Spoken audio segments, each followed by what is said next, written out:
Chapter 572, The Identity of Bai Lian, 1. Such a major reaction from Jianchen caused everyone in the room to jump in surprise, especially the ones that knew Jianchen most like Ming Dong, Yu Yu, and Du Gufeng. This was the very first time they had witnessed Jianchen react in such a way, so they were all flabbergasted at his expression, especially since it was only an Earth-tier battle skill. Jianchen, what's wrong with this miracle water of Bai? The limpid eyes of Yu Yu observed Jianchen as she inquired with a soft voice. It was very melodic to hear, like the song of a songbird. Ming Dong and Du Gufeng looked at Jianchen curiously as well. If a mere Earth-tier battle skill could elicit such a reaction from Jianchen, then surely there was more to the miracle water of Bai than what they had initially thought. They had not been the only ones that were shocked. Even the young woman herself had been startled by Jianchen's reaction. Dumbstruck, she could only stand there in ignorance, wondering what she had done wrong. Growing even more nervous, the head of the Yun family glowered at his daughter and boomed, "You crazy girl, don't speak such a tremendous lie. How could you even possibly think that you could lie to such intelligent men like them? Hurry up and come back home with me like a good child." The man was very worried that Jianchen and the others would seriously believe that she had a battle skill and would interfere.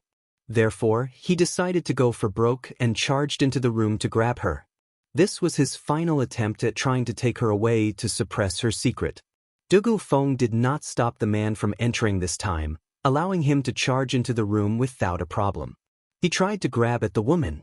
However, Jianchen's eyes flashed dangerously as he growled, "Who let you enter this room, scram?" With a wave of his right hand, a wave of energy from the world burst forth and slammed squarely into the man's body. The head of the Yun family was only a primary great saint master, and thus possessed no defenses against Jianchen's strike.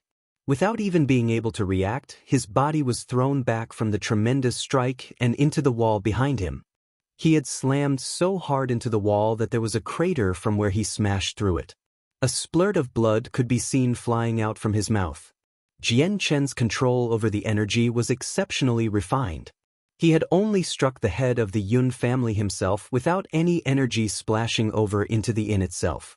The tremendous might from the blow had caused the soldiers of the Yun family and even the daughter to be terrified.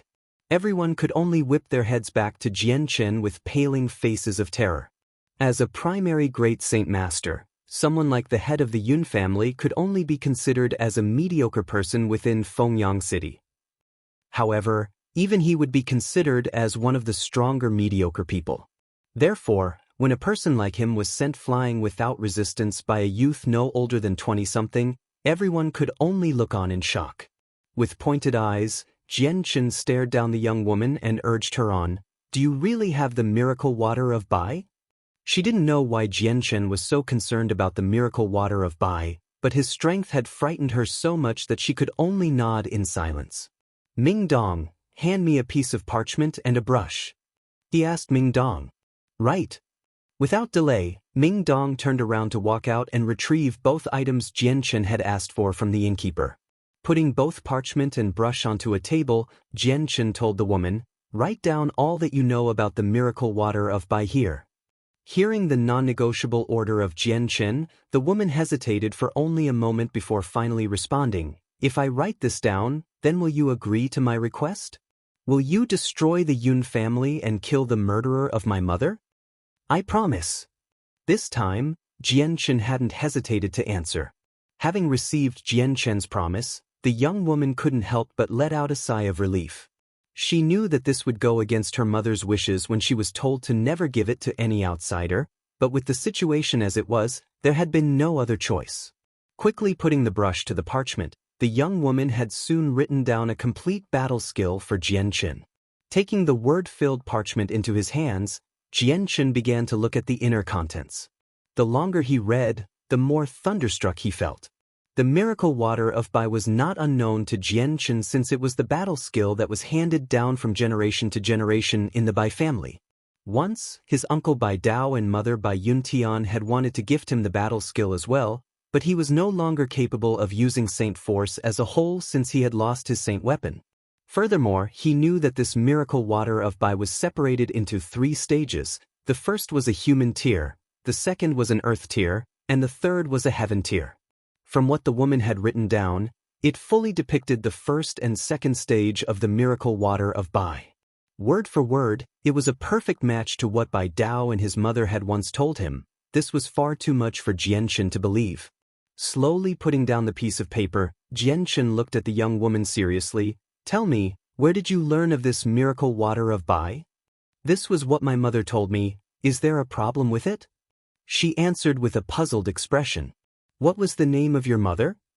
When Jianchen asked her, the young woman began to think hard, searching the deepest parts of her mind where memories of her kind and caring mother were kept. She couldn't help but begin to tear up from these nostalgic but painful memories as she sobbed out, "My mother was called by Yunhai." As if struck by lightning, Jianchen's entire body began to shake as the parchment with the battle skill fell from his hands.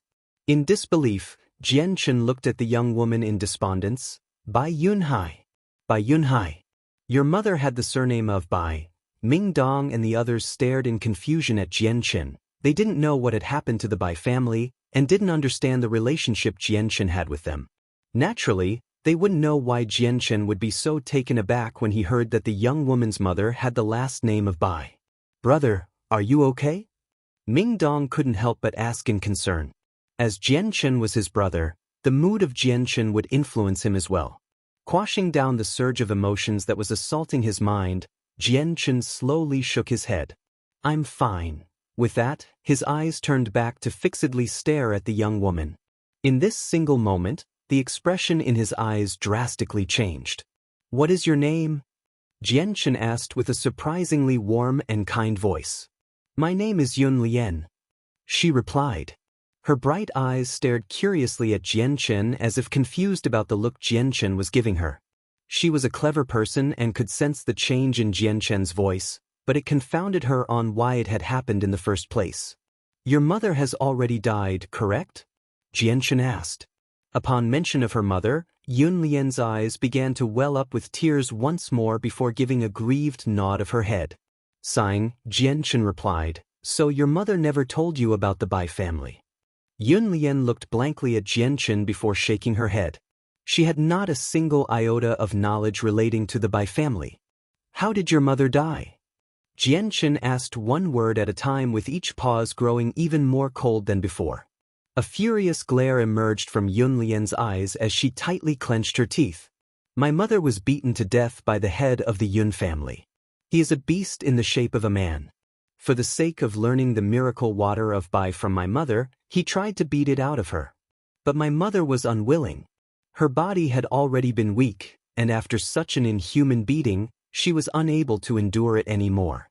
She left the world." Yun Lian burst into tears at this point. "My mother's death was far too cruel. I must take revenge for the sake of my mother. Her murderer is no man, but a beast in disguise." Although the head of the Yun family was her father, Yun Lian felt no emotions for him besides hatred. Jianchen's fist had tightened so much that the knuckles in his hand released a series of crackling sounds in symbolization of his anger. "Dugufeng, bring the head of the Yun family here right now." Jianchen growled. Dugufeng gave a deep stare at Jianchen before turning around to leave. Quickly bringing back the injured man, he tossed the man unceremoniously onto the ground. The head of the Yun family had been grievously injured after receiving a single strike from Jianchen. Even now, he found himself without the energy to stand back up. An Earth Saint Master wouldn't be able to take the strike of a Heaven Saint Master, let alone a Great Saint Master. "You beast! I'll definitely make sure you'll be buried with my mother." Yun Lian immediately kicked her father's head with hatred. After carefully hiding her emotions for so long, she had finally found an opportunity to take revenge. The violent hate she felt was now spilling out all at once. No one in the room stopped her. They decided to watch from the sidelines. The treatment that her mother had suffered by the hands of this man for a battle skill was more than enough for them all to be filled with anger as well. After a moment, Yun Lian finally grew tired. Falling to the ground, she began to cry, tears streaming down. No one could understand her mind, and no one could understand the torment and pain she felt. On one hand, the head of the Yun family was her father, and on the other hand, It was he that had killed her mother. Confronted with such a cruel choice, it couldn't possibly be a light situation for anyone else to take. Chapter 573, The Identity of Bai Lian 2. Yun Lian remained sprawled on the ground for some time before she finally cried herself to exhaustion. Her tears ceased, and the only thing left was pain. A sigh escaped from Jian Chen's mouth as he stared at Yun Lian. Turning to Du Gufeng, he said, "Escort the man down, but make sure he doesn't run away." Du Gufeng sensed that there had to be some sort of special connection between Yun Lian and Jian Chen. With the hatred between Yun Lian and the head of the Yun family, he decided not to ask about it for now. He nodded his head in a serious manner. "Very well. I'll look over him carefully." The man was picked up by Du Gufeng like a clump of mud and carried out of the room. Jian Chen hesitated for a moment as he watched Yun Lian. Finally, he said, "Come with me to the Jessen kingdom." She had not expected to hear the words that had come out of Jian Chen's mouth. The ones about going to the Jessen kingdom, and thus, she was shocked as a result. Looking suspiciously at Jian Chen, she asked, "Why should I go with you to the Jessen kingdom?" "To confirm something. Perhaps you'll find family there." Jian Chen replied. All sorts of emotions were running through his mind at that moment. Who would have thought that a person he met just a few days ago would be a member of the Bai family? "My family?" Yun Lian whispered for a moment before shaking her head in sorrow. "No, I have no family left. The only one I had was my mother, but even she is gone now. My father is no man, but a beast. He isn't my rightful father. I'll make sure to kill him by my own hand to satisfy my mother's revenge." Yun Lian bitterly cried out. Slowly walking to Yun Lian, Jian Chen said once more, "Come with me to the Jessen kingdom. There's one thing I must confirm. It relates to your mother." "To my mother? What could that be?" Yun Lian's eyes lit up as if her interest had been piqued.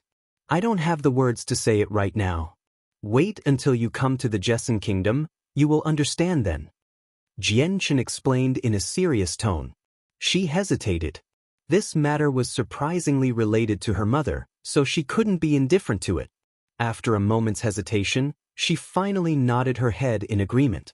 "Fine, I will go with you to the Jessen kingdom." "Then, let us go right now." Jian Chen impatiently responded.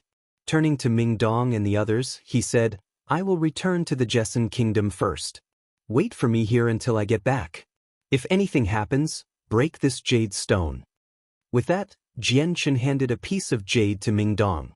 This was an especially precious jade stone on the Tianyuan continent that would cause its sister stone to break apart at the same time when crushed, no matter how far the distance was in between the two. As such, it was considered a surefire method of signaling. The group knew that this situation held more to it than they had thought. It wasn't something they could even imagine, so they decided not to ask for now. Taking the jade stone from Jian Chen, Ming Dong replied to him in serious manner, "Brother, come back quickly." Nodding his head, Jian Chen gave his farewells to everyone before walking back to Yun Lian. "Is there anything else you have left to do here? If not, then we'll be on our way." "There's nothing. But we're a long way from the Jessen kingdom, shouldn't we prepare for our travel?" Yun Lian asked. "No need, we'll be there very quickly," Jian Chen answered. Holding onto Yun Lian's arm, Jian Chen waved his hand. With a single thought, he enveloped them both with a bubble of wind. Before she could even react, Yun Lian and Jian Chen immediately shot from the room into the sky. Like a bright burst of azure light, they ascended into the sky at a lightning-quick speed. So fast that the bystanders in the streets had been unable to make out what it was. The sudden sensation of being shot into the sky had frightened Yun Lian so much that she had cried out and turned pale in terror. When she recovered, she could only hear the wind streaming through her ears and blowing her hair everywhere. Under her feet, Fengyang City had been reduced to a very small area. The previously giant city was now completely viewable in its entirety. Even the throngs of people on the streets had been reduced to the size of ants with no distinguishing characteristics between each one. Stunned at the sight of the still rapidly diminishing city, Yun Lian was silent for a long while. At that current moment, she was terribly frightened and could not keep her heart in check. It did not take long for Fengyang City to disappear into the horizon underneath the two. The scenery of the rest of the world gradually grew fainter before a plume of clouds started to obscure the ground from sight. Jian Chen had brought Yun Lian over a sea of clouds. Nothing else could be seen but the whiteness from the tops of the clouds. After what seemed like a long while, Yun Lian finally regained her ability to think coherently. With eyes wide open, she stared in disbelief at the young but handsome face of Jian Chen with one hand over her mouth in shock. "You are the Heaven Saint Master." A tidal wave of emotions overcame Yun Lian's mind at that point. A Heaven Saint Master was among the strongest on the continent. On the power structure, they were nearly at the top, and would be heads above anyone else if put in any random kingdom. Even a king would have to treat them as majestic and illustrious entities with most haste. Their very existences were the same as being compared to an entire kingdom. The rise or fall of a kingdom was completely dependent on where the Heaven Saint Master was in the equation.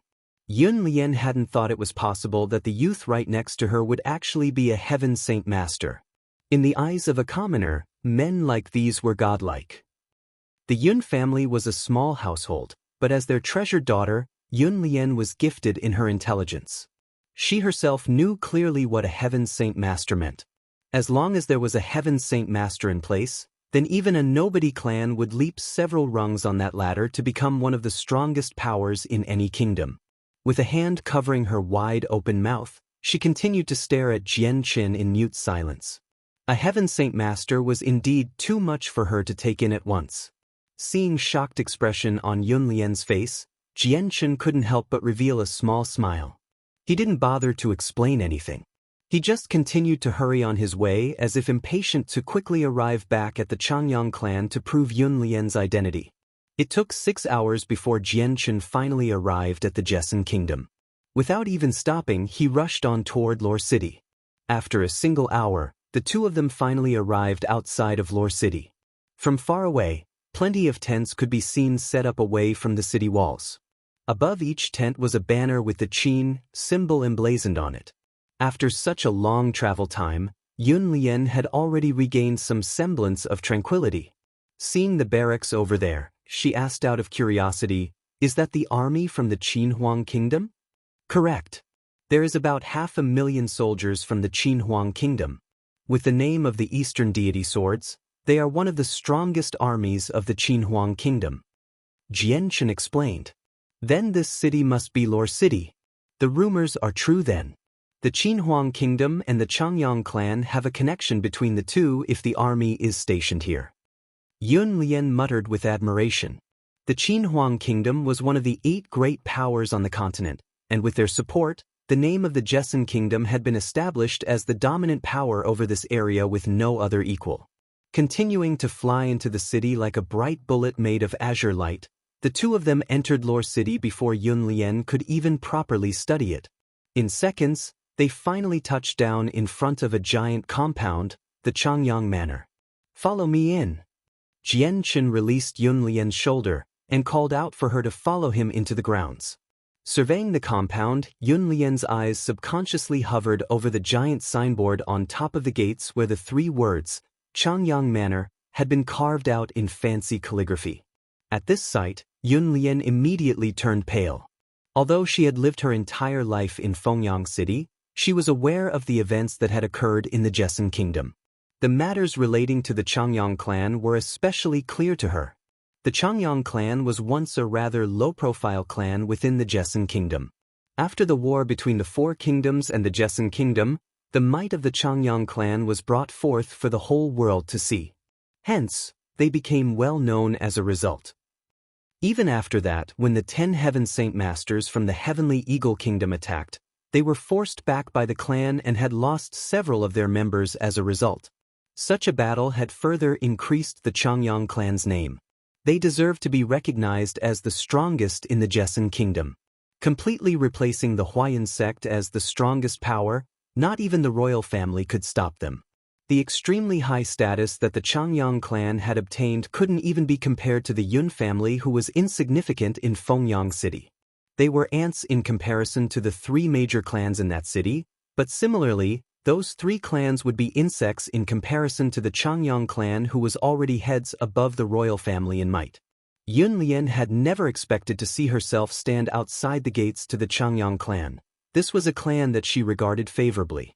Hurriedly pulling at Jian Chen's robes, she said with worry, "This is the Changyang clan. Why did you bring me here? Are you sure we didn't fly to the wrong place?" Smiling, Jian Chen replied, "Don't worry, there's no problems here. Follow me." With that, Jian Chen pulled Yun Lian through the doors. Upon Jian Chen's entrance, the 2 soldiers guarding the entryway had snapped to salute with the utmost amount of respect they could muster. As Jian Chen grew closer, the 2 of them bowed down at the same time. "We pay our respects to the 4th master." The loud shouts of the 2 frightened the timid Yun Lian, who was right beside Jian Chen. Suddenly, her mind registered what had been said, which caused her to snap her head back to Jian Chen. "4th Master? Are you the famous 4th Master of the Changyang clan, Changyang Xiangtian?"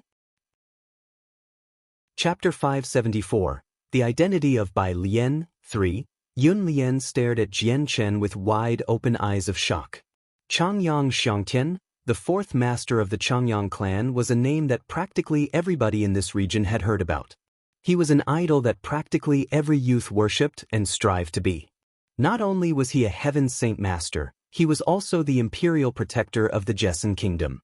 Each title he owned was more than enough for everyone to see him as an entity worthy of respect. These 2 titles were as good as halos that enveloped his entire person. Therefore, every youth recognized him as a god that overlooked the country from his domain, and nobody could encroach upon that domain. Jian Chen smiled when he saw the astonished look on Yun Lian's face. "Come inside then." He spoke as he led the still surprised Yun Lian inside the manor. "So you were the 4th master of the Changyang clan, Changyang Xiangtian. I should have realized that. Aside from the 4th master of the clan, who else could possibly be a heaven saint master at such an age?" Yun Lian muttered as she looked at Jian Chen with eyes of adoration. The newly established Changyang Manor's architecture was beautiful. If the old building was night, then the new building was day. Even the interior had become far more imposing. No matter where one looked, a squadron of guards could be seen walking about as they patrolled the grounds with diligence. The pride of even the soldiers could not be contained on their faces. To them, being the guards of the Changyang clan was an unbelievable honor that even their ancestors would be proud of. It also went without saying that the 4th master of the Changyang clan would be the person they respected the most. All Jian Chen had to do was walk on over, and every guard would immediately bow their backs with the utmost respect. Walking through the compound, Yun Lian continued to turn her head at every corner to inspect the scenery with great curiosity. All sorts of emotions ran through her mind in violent waves. The Changyang clan was a clan that was too high for her to reach, even if it was just her eyes that touched it. She never expected to be able to personally visit their compound. There were no further obstructions for either of the 2 as they walked to the room of Jian Chen's mother, Bai Yuntian. Quickly, Jian Chen walked to her door. The guards and maids stationed there bowed down in a hurry. "We pay our respects to the 4th master." "Is my mother inside?" Jian Chen asked the 2 maids. "My lady is currently inside resting, 4th master." One of the maids respectfully answered. After the maid had spoken, the doors suddenly opened to reveal the white-robed Bai Yuntian. When she saw Jian Chen, her eyes lit up with excitement. "Xiangya, when did you come back? Why did you not send a message to your mother earlier?" There was a kind and loving tone to her voice. She truly loved this child of hers, and she was so proud of him, especially with his many accomplishments. Curiously, Bai Yuntian looked at the graceful Bai Yuntian. "Is this Changyang Xiangtian's mother? Strange, why does she look similar to my mother?" Jian Chen felt warm from the loving eyes his mother used on him. He smiled in return. "Mother, I actually came back for a rather important matter. Let us go inside your room first." Leading Yun Lian into the room, Jian Chen and Bai Yuntian walked over to the table meant for receiving guests and sat down there. As soon as the 3 sat down, Bai Yuntian couldn't help but ask, "Xiangya, who might this young lady be?" Even as she was speaking, Bai Yunnan was already pouring a cup of tea for the 2 to drink with a benevolent and motherly hand. There was a rather uncomfortable look in Jian Chen's eyes as he looked at Yun Lian. Mother, she is called Yun Lian, a citizen from the Blue Wind Kingdom, but her mother is someone I believe you might recognize. Oh, who might that be?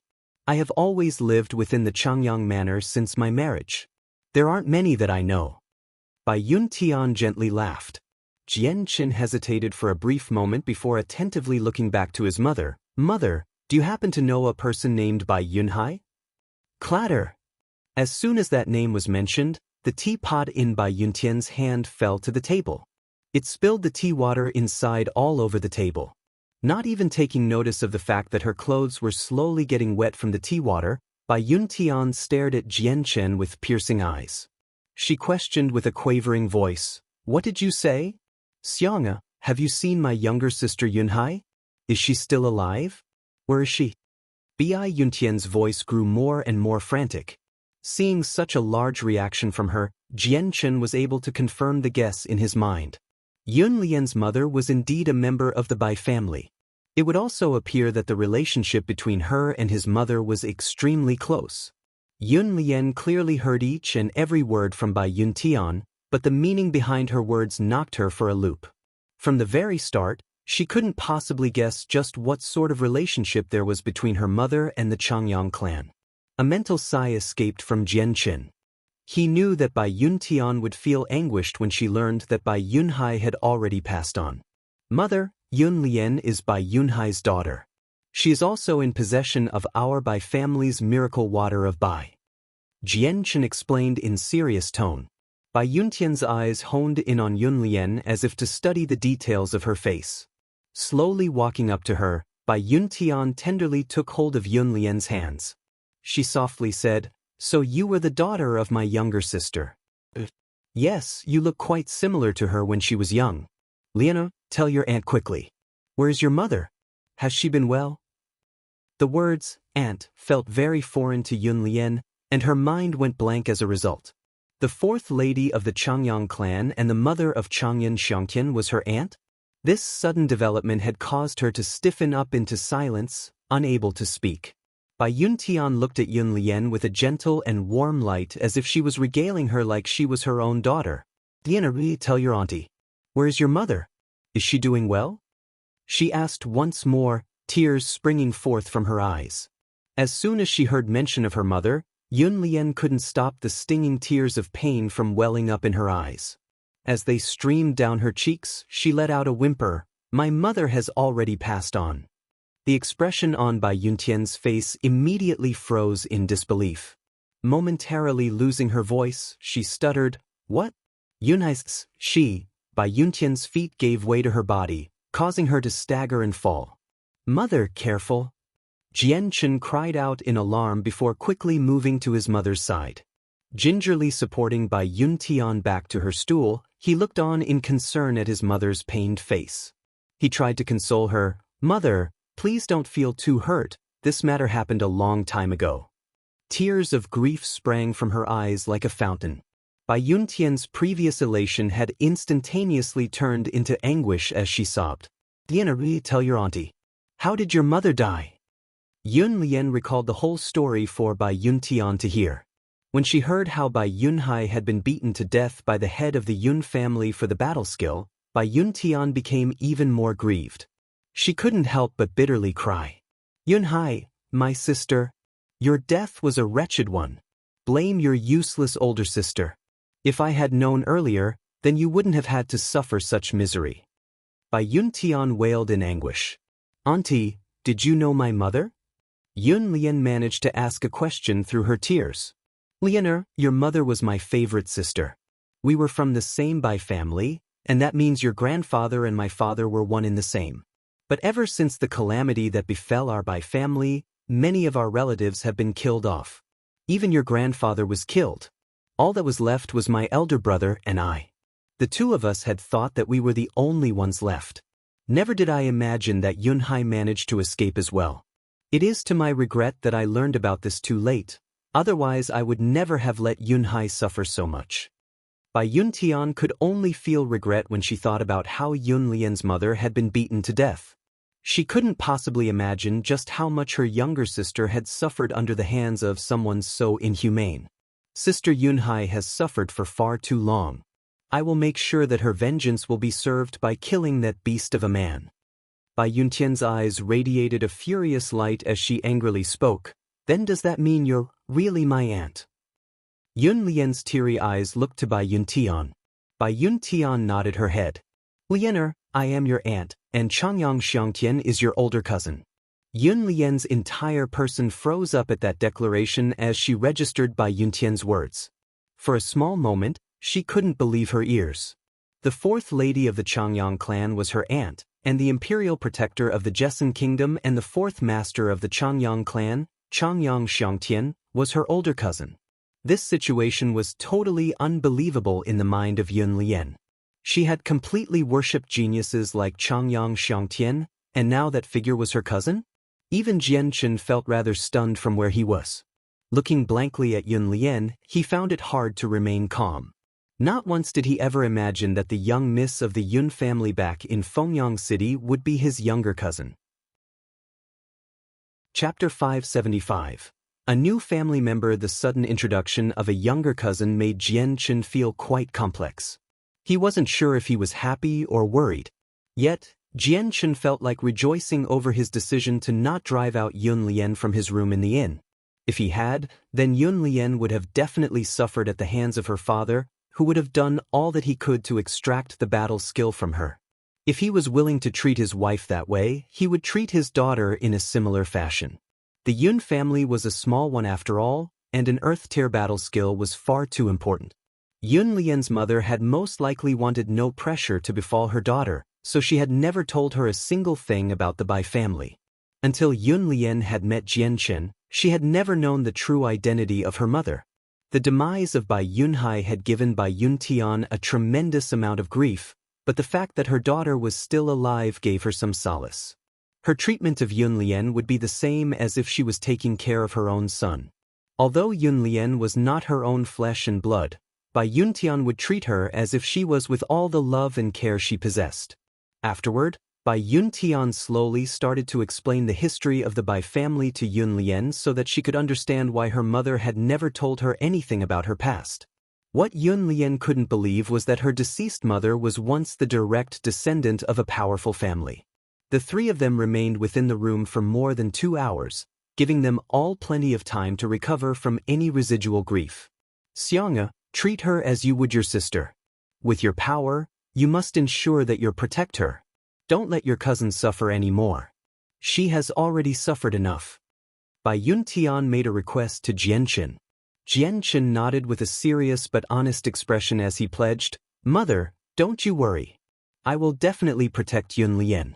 I won't let her feel any more grievances." Yun Lian's mind was sent into a flux once more when she heard Jianchen's words. She felt as if she was in a dream that was far too mystical to even be a dream. In the span of 4 hours, her identity had experienced a tremendous transformation.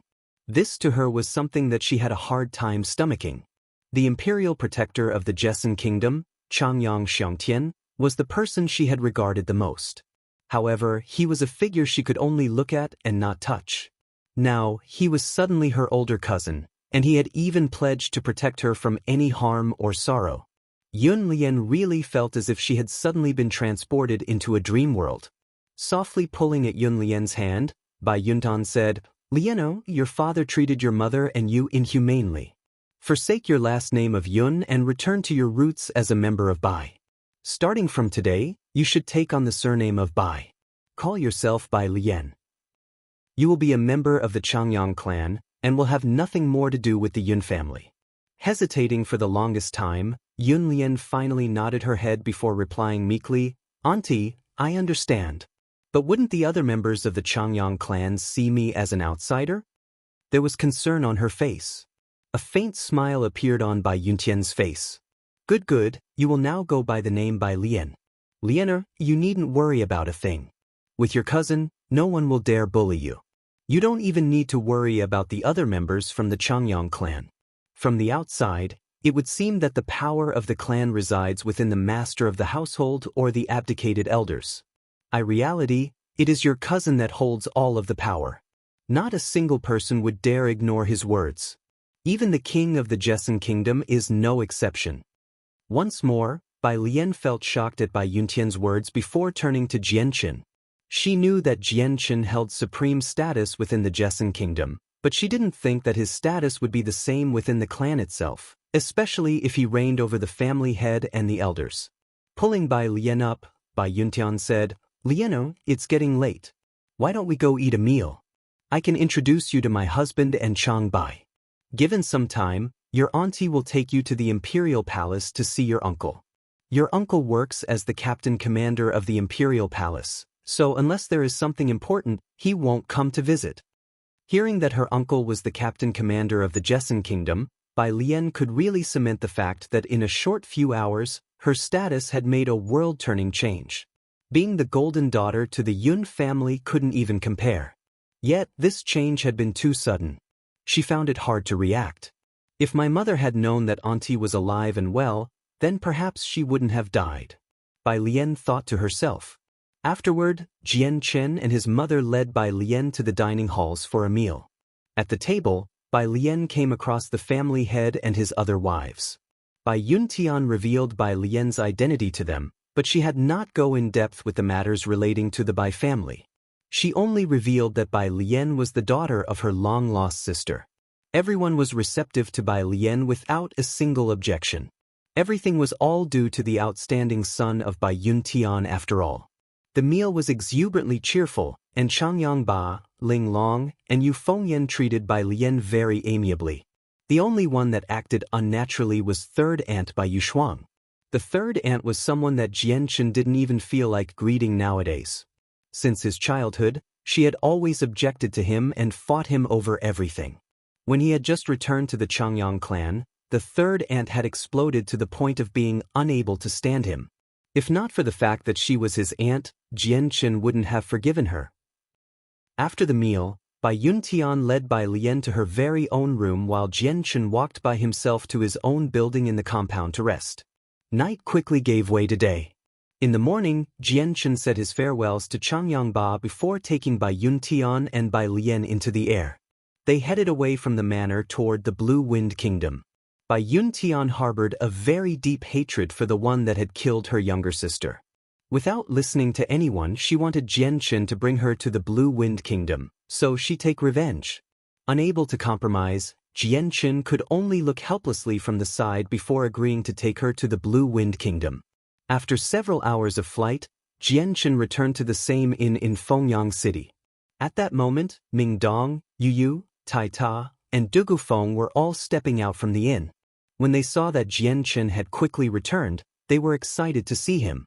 When their eyes landed on Bai Yuntian beside him, they looked at her in bewilderment.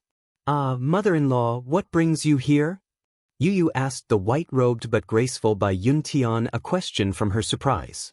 Bai Yuntian smiled and exchanged several words of greeting to Yu Yu before turning back to Jianqin. With impatience, she said, "Xiang'o, where is the murderer of my younger sister?" Turning to Dugu Feng, Jianqin commanded, "Bring out the head of the Yun family."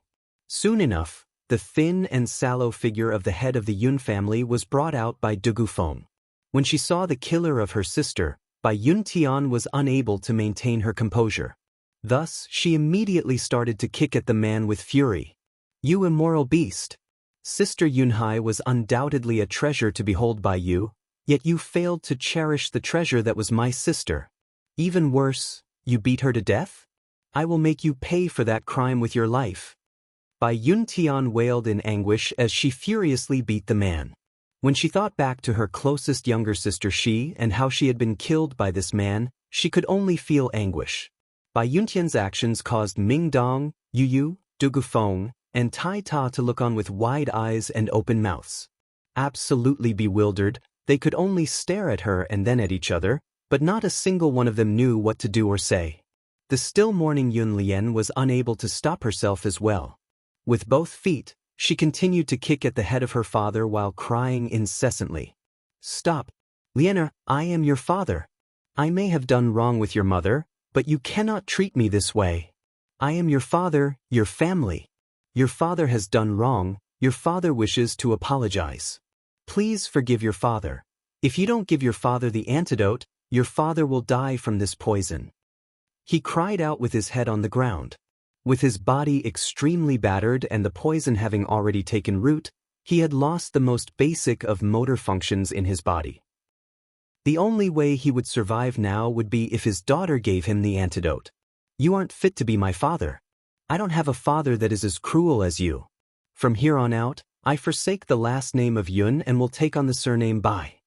Bai Lian howled with tears. After beating the man soundly for a moment, the two women finally stopped to catch their breaths. "Lianer, take your auntie to see your mother's grave," Bai Yun Tian commanded. Nodding, Bai Lian took the group away from the inn while Dugufeng was once more put in charge of guarding the head of the Yun family. Quickly, the group arrived within a small grotto outside Fengyang City. The tomb of Bai Yunhai was rather simple with a small mound and a tombstone that was about half the height of a person.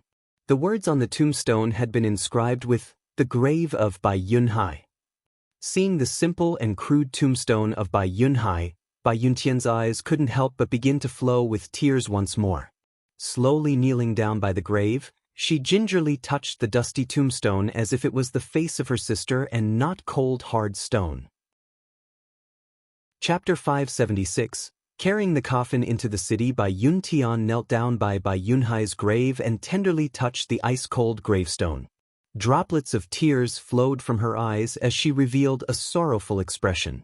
In her mind, she couldn't help but think back 20 years ago when she was with her younger sister Bai Yunhai. Every day with her had been a day of joy and happiness. They were practically inseparable. They would play with one another, eat with one another, and never were they ever apart. "Sister Yunhai, everything was your sister's fault. I was unable to do anything. If I had known that you had escaped as well, I would never have allowed you to fall to such a state. Sister Yunhai, you suffered plenty those years. Even in your death your grave is a simple one. Blame your older sister for being inconsiderable." Bai Yun Tian wailed in grief. "Mother, your daughter will soon take revenge for you. Your daughter will personally kill the beast that claimed your life. Please, mother, rest in peace." Bai Lian knelt beside the grave and wailed alongside Bai Yuntian. Seeing the pained look on their faces, Jian Chen felt a wave of grief in him well up from where he stood to the side, but he did not speak. Right by his side, Ming Dong, Yu Yu, and Tai Ta were all flabbergasted by the strange sight in front of them. Not a single one of them knew what was happening, nor did they understand the sudden relationship between Bai Lian's mother and Bai Yun Tian. Unable to hold her silence after a short while, Yu Yu finally whispered to Jian Chen, "Jian Chen, what is going on here? How did this situation happen?" Sighing, Jian Chen explained, "Yun Lian's mother and my mother were sisters. She no longer goes by the name Yun Lian. Now she goes by Bai Lian. By rights, she is my cousin." Ming Dong and Yu Yu's mouth dropped wide open at this piece of information from the shock they received. "What? The young daughter of the Yun family is your younger cousin?" Yu Yu exclaimed in shock. "That's utterly unbelievable."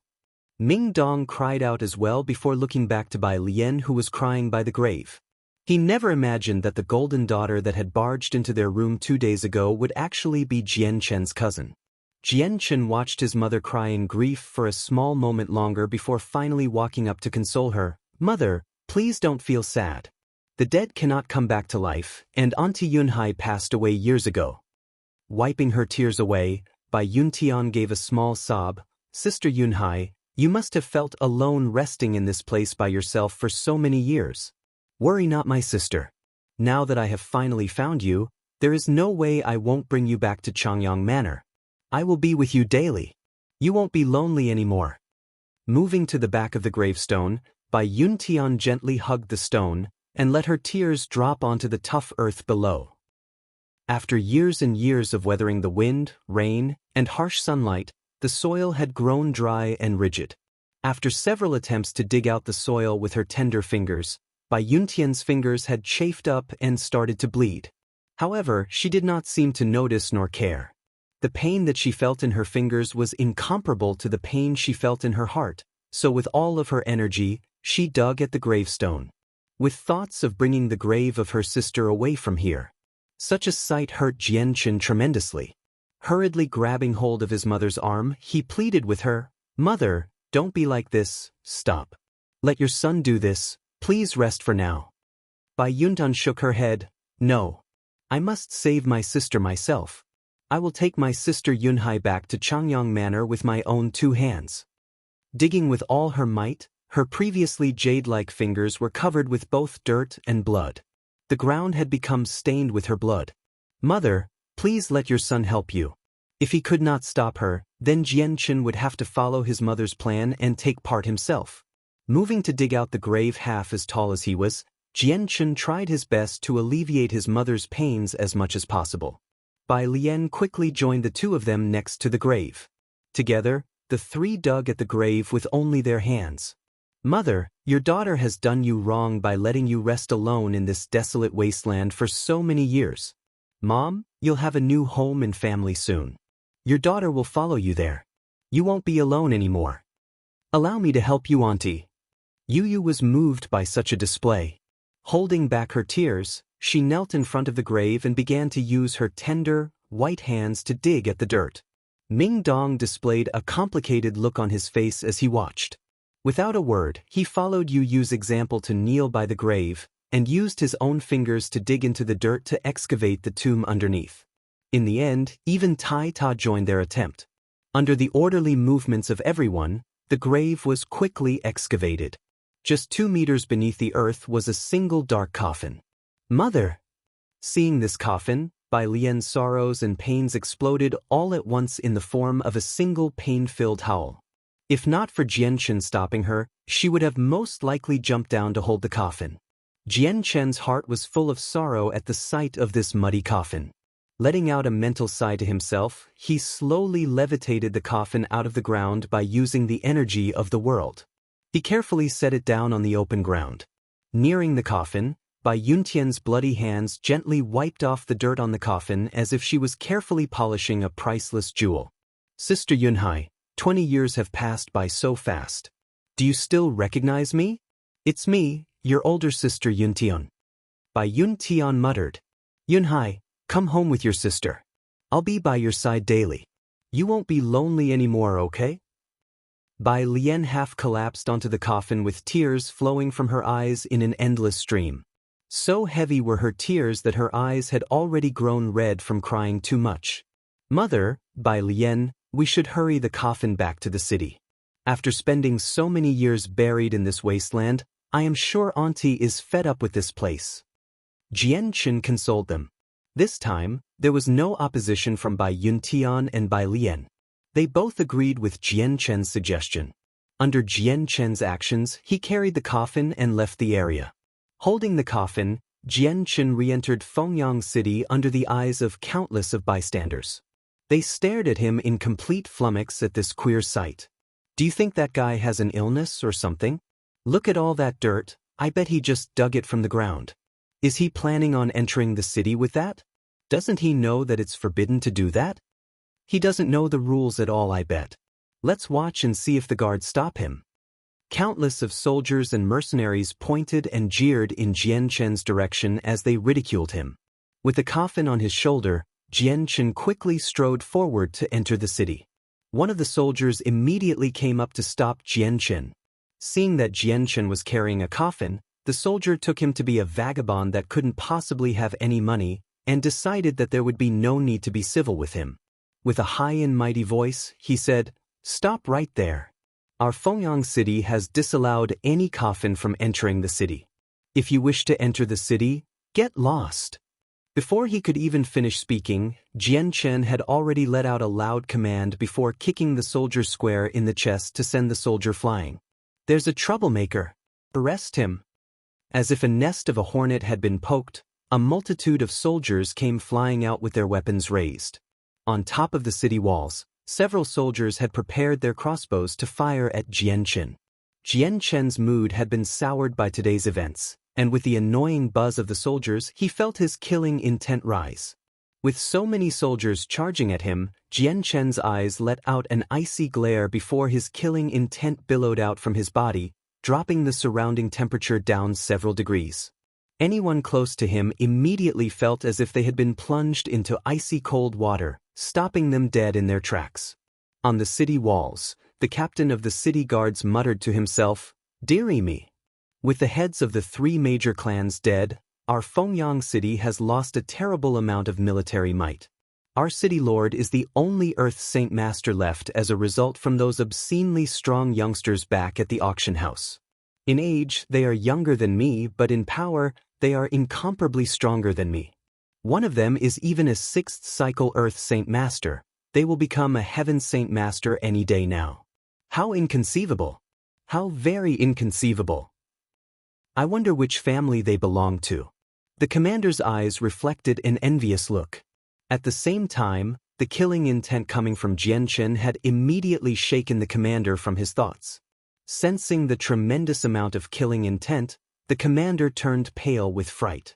Bolting up from his chair, he cried out, "What killing intent? Where is that coming from?" Before he had even finished his sentence, the commander was already running out from the building he was in. When the commander saw the soldiers surrounding Jianchen down below, his eyes immediately dilated and his face drained of any remaining color. In a frantic hurry, he cried out, "Stay your hand! Every soldier, stand down at once!" As he cried out, the commander thought back to the sight he had witnessed back at the Heavenly Phoenix auction house. It had been deeply ingrained in his mind that this new group of people were not people they could offend at any costs. Chapter 577, An Impressive Burial. 1. There had been no need for the commander to command them to stop, for the soldiers around Jianchen were already at a complete stop. With terrified eyes, they observed the murderous aura radiating from Jianchen in fear. Thoroughly intimidated by Jianchen, not a single soldier dared to act as aggressive as before. The commander feared that the soldiers had angered Jianchen and that he would slaughter them all in anger, so the commander didn't delay for even a moment. He leaped off the wall to run to Jianchen. When he saw the dark and foreboding expression on Jianchen's face, the commander's face grew nervous and his body started to shake. This youngster in front of him was the very person that feared not even the Harito clan. A power like that was far beyond what Fengyang City could even think of annoying. "My lord, please quell your anger. This was a mistake born from my careless discipline. Your humble servant will properly penalize these bastards who have done you wrong. This one hopes that you will turn the other cheek and forego what has happened just now and let bygones be bygones."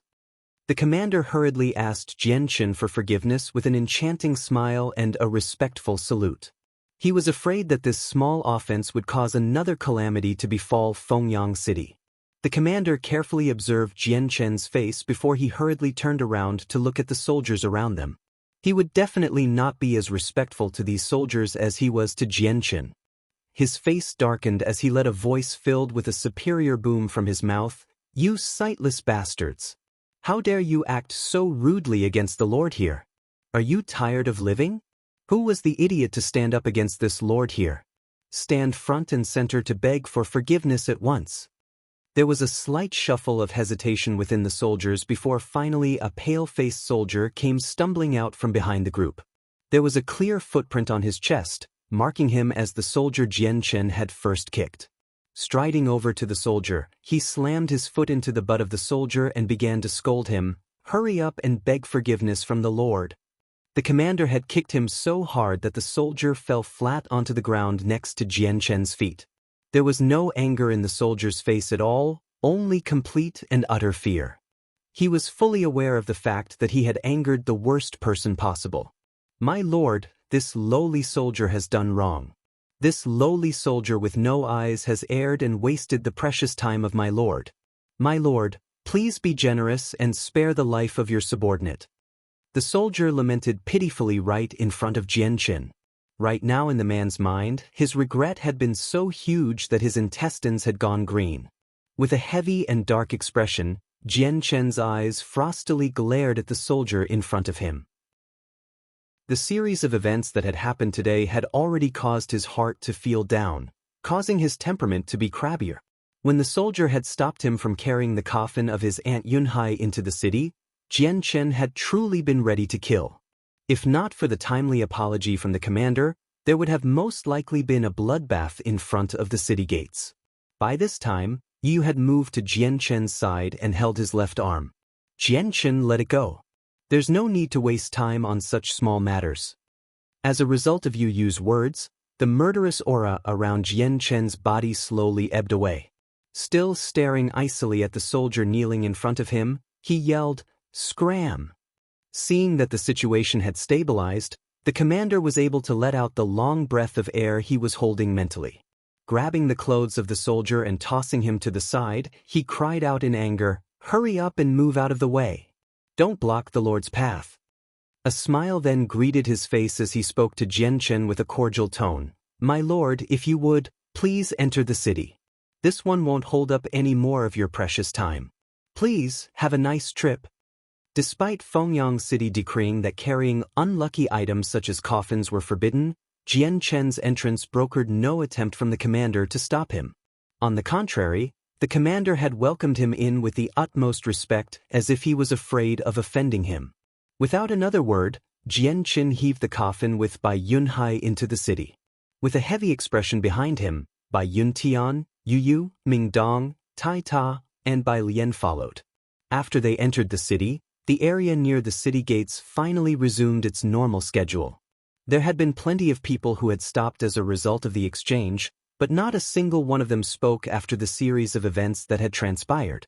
Everyone could only stare at the retreating figures of Jian Chen and his group in silent awe. In the eyes of the merchants and mercenaries, the city guards were not to be trifled with. Although these soldiers weren't stronger than the mercenaries, they were still representing the Blue Wind Kingdom's government as a military. In the case that there was conflict, the entire Blue Wind Kingdom would post a warrant or bounty for the one responsible if one did not have the proper backing. The people who first saw the youngster carry the coffin toward the gates witnessed the youth kicking and injuring one of the guards, and also watched the very same youth be bowed down to and waited on like a dog by the commander of the city guards for forgiveness. Everyone could only try to guess what powerful status the youth held for the commander to fear him so much. With the still dirty coffin held high on his shoulders, Jian Chen strode down the streets of the city, causing everyone to glance over at him. Whomever Jian Chen had passed, they would stop and turn to look at him with a bizarre expression. Entering the city with a coffin in hand was an extremely rare sight to be seen in Fengyang City. Unlucky items like coffins were forbidden within the city. They could only be left outside. However, plenty of them recognized Jian Chen as the one responsible for killing 5 Earth Saint Masters at the Heavenly Phoenix auction house several days ago. It was with great fright that the look in their eyes turned fearful. Soon enough, Jian Chen had brought the coffin back to the inn. Upon entering the inn, he had frightened one of the waiters who wailed straight away, "Customer, how could you bring a coffin into this establishment? Our city has forbidden the possession of one. Please put it away, or you'll scare away the other customers." The innkeeper came rushing out when he heard the commotion. When he saw the coffin, he said with an embarrassed expression, "Dear customer, if you could please find somewhere else to put the coffin. We cannot have such an item in our inn, otherwise, how will our other customers dare rest here?" Striding forward, Ming Dong placed several purple coins into the innkeeper's palm. "Then we'll rent out the entire inn. If they're willing to stay here, then let them. If they don't, then they can get lost. Spare the words and get out of our way." The stack of purple coins that Ming Dong gave the innkeeper was more than enough to pay for the expenses of the inn for several months. Seeing such a tremendous sum placed into his hand, the innkeeper's previously anxious eyebrows loosened and rose up in delight. Hurriedly putting away the coins, he replied, "Yes, well spoken. A coffin is only but a small matter, nothing worth worrying about at all.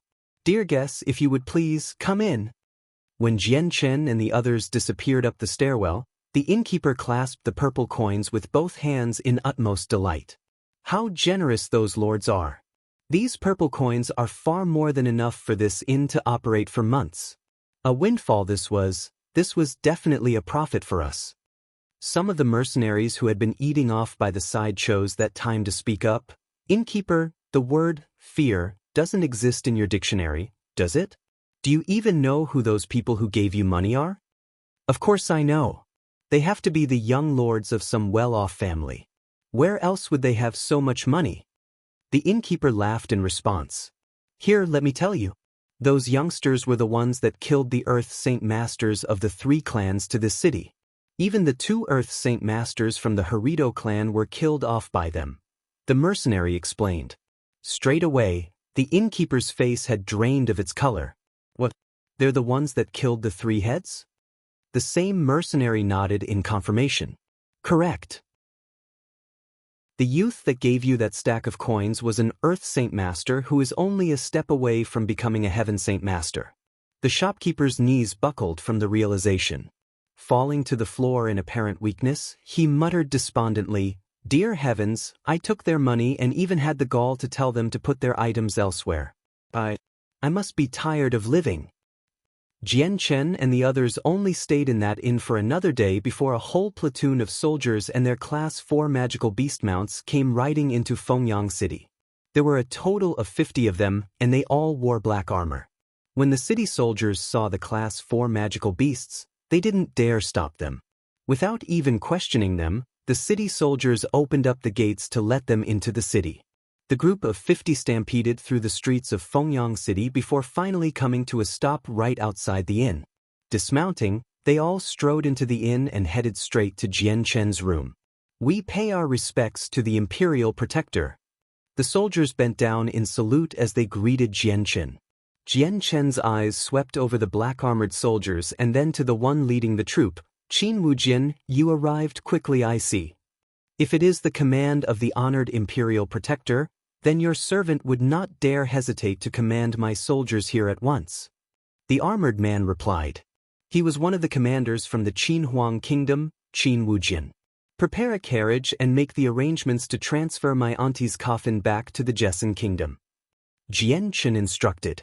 In order to bring Bai Yunhai's coffin back to the Jessen Kingdom, Jian Chen had decided to use a carriage to transport her back.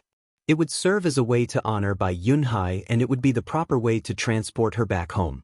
A matter like this shouldn't be haphazardly arranged, so Jian Chen thought of the best way to resolve the matter. Chapter 578, An Impressive Burial, 2. It did not take too long for a grand carriage to come to a stop right in front of the inn. One could tell that this carriage was brand new just by looking at it. It was particularly pretty and had plenty of flowers on it, like it was a carriage decorated for a festival. Jian Chen could be seen carrying the coffin of Bai Yunhai out of the inn before he carefully placed it into the carriage.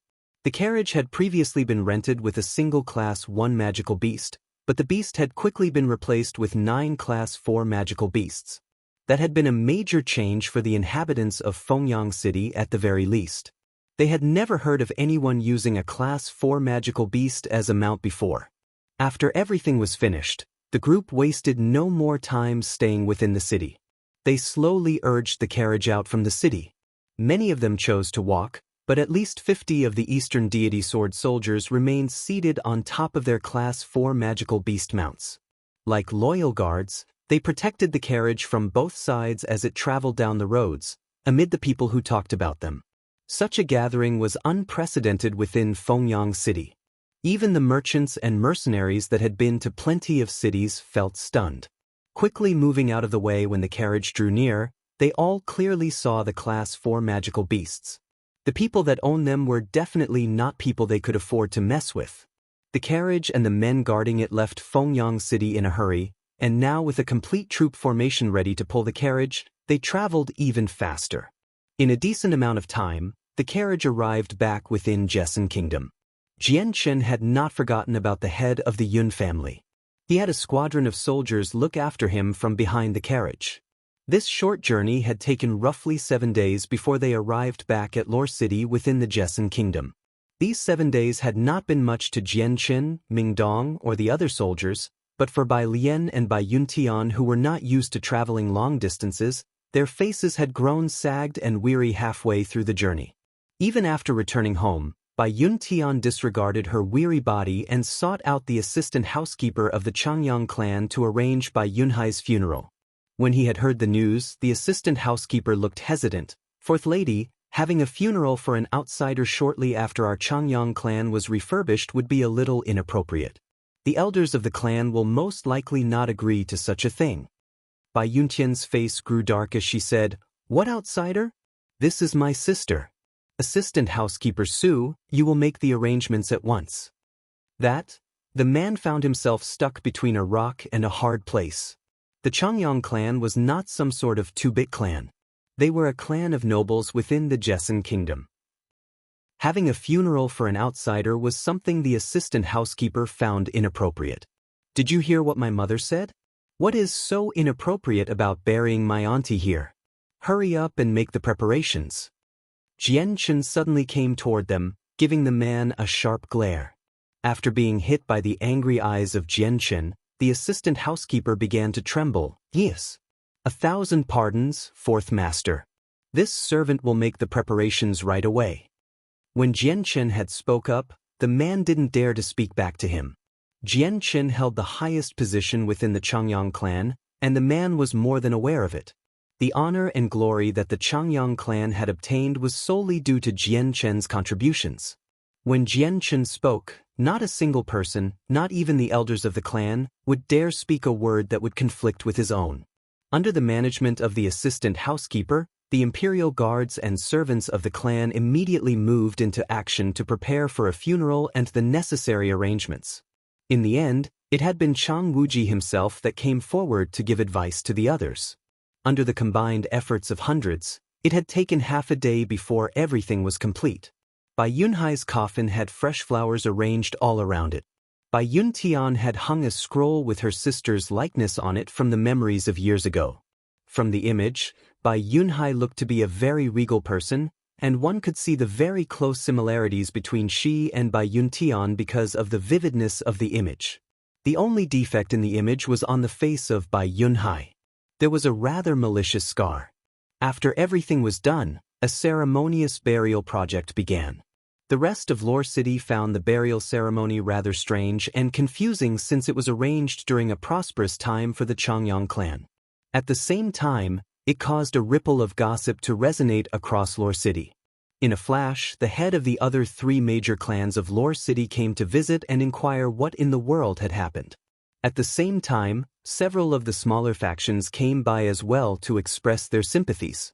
They also hoped that they could join the funeral themselves and earn them some small favors from the clan. After the second day of the funeral, the king of the Joseon kingdom came to Lore City along with his commander, Bai Dao, and roughly 500 soldiers. Even the headmaster of Kargath Academy, Kafir, had been informed and flew from his academy to visit. With the peculiar status of the Changyang clan, the entire future of the Joseon kingdom was now relying upon the clan. Now that a funeral had suddenly popped up in the clan, the entire city had been startled and wondered just which important person had left the world. For that reason, the major powers of the kingdom came rushing on over. When they all realized that it was Bai Yuntian's long-separated sister, they all let out a secret sigh of relief. Bai Dao, on the other hand, still felt rather depressed. News of the funeral quickly made its way around the area, and soon, the many factions of the Joseon kingdom were made aware of the happenings within the Changyang clan. This had prompted plenty of important figures to come flying to Lore City to express their sympathies. Even the 2 grand elders of the Hua Yun sect came by in person. One reason they came was to express their condolences, the other reason was to give their apologies for what had transpired between them and Jian Chen all those years ago.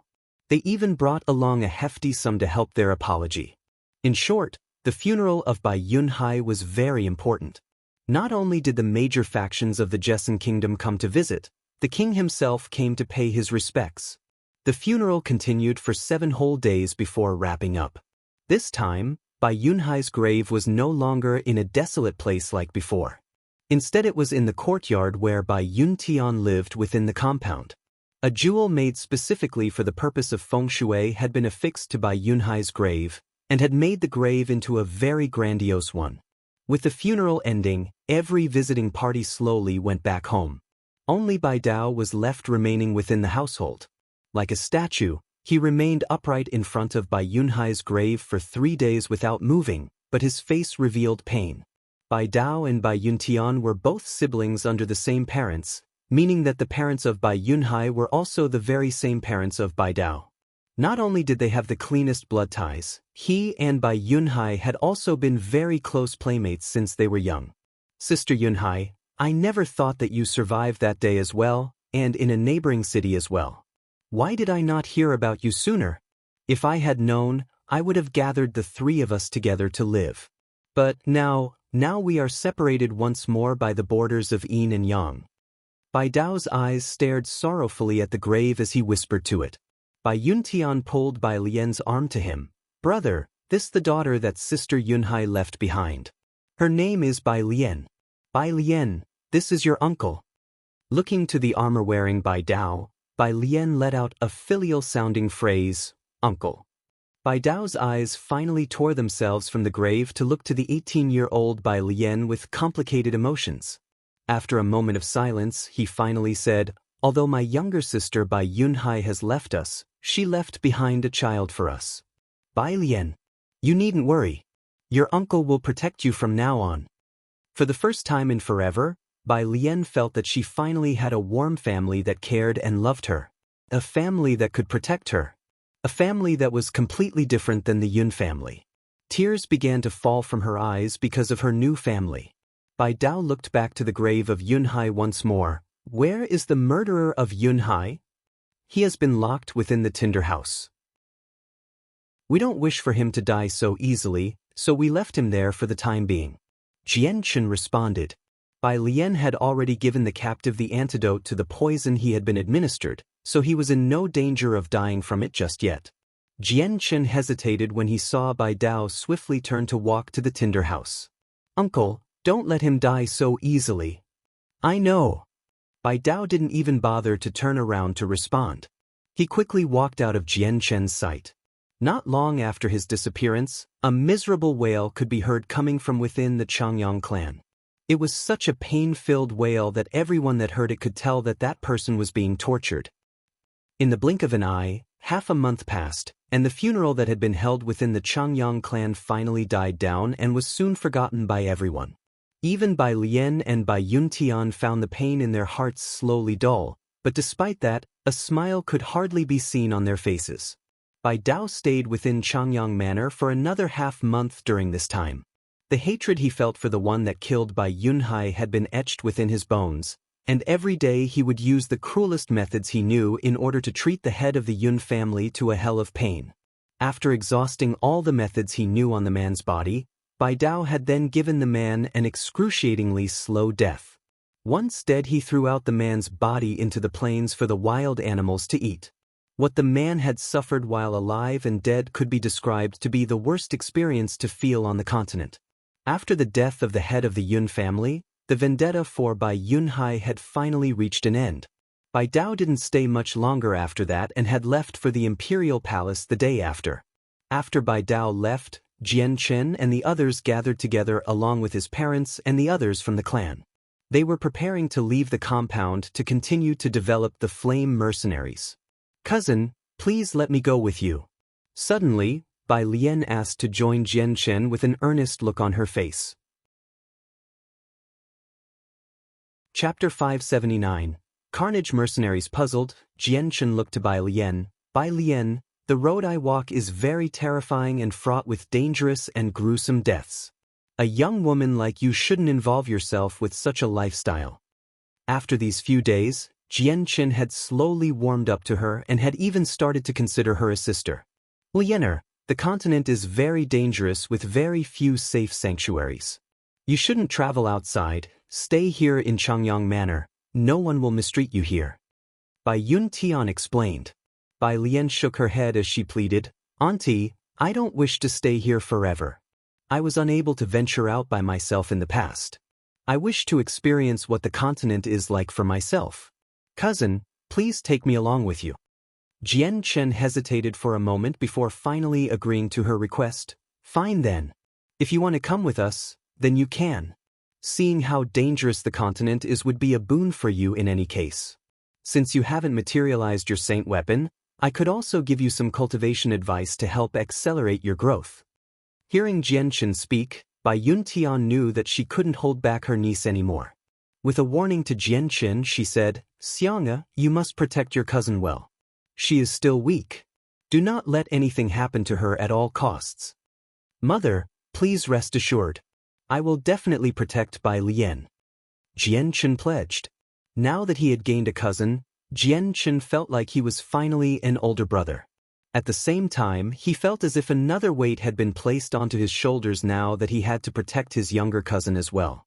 Jianchen and Bai Lian bid farewell to the entire clan before leaving together. They were headed back to the Blue Wind Kingdom. 2 days later, Jianchen and the others entered the borders of the Blue Wind Kingdom. Then with another half-day of travel, they entered the first-class city that was known as the Cloud Capital. If Jianchen and the others were to ride their Class 3 magical beasts into a city like Wake City, it would have caused quite a stir.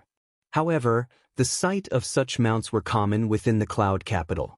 Compared to a second-class city, a first-class city was far more prosperous. There were plenty of people riding on Class 3 magical beasts in the first-class city, Cloud Capital. There had even been a single Class 4 magical beast on the streets. Plenty of mercenaries crowded the streets, and the majority of them were Saint Masters or Great Saint Masters at the very least. Compared to Fengyang City, this city was completely different. Jianchen's group found a nearby inn to rest for the night before Ming Dong and Dugu Feng scouted the city for information. Tai Ta went with the two to walk around the city in hopes that he could learn a few things about the rules of society and how to survive. After the three of them left, only Jianchen, Yu Yu, and Bai Lian were left within the inn. At this moment, the three of them were seated in the higher levels of the inn and were slowly eating the local delicacies. While sampling the delicious food, they listened to the bored chatter of the other mercenaries in hopes that they could glean some information from their gossip.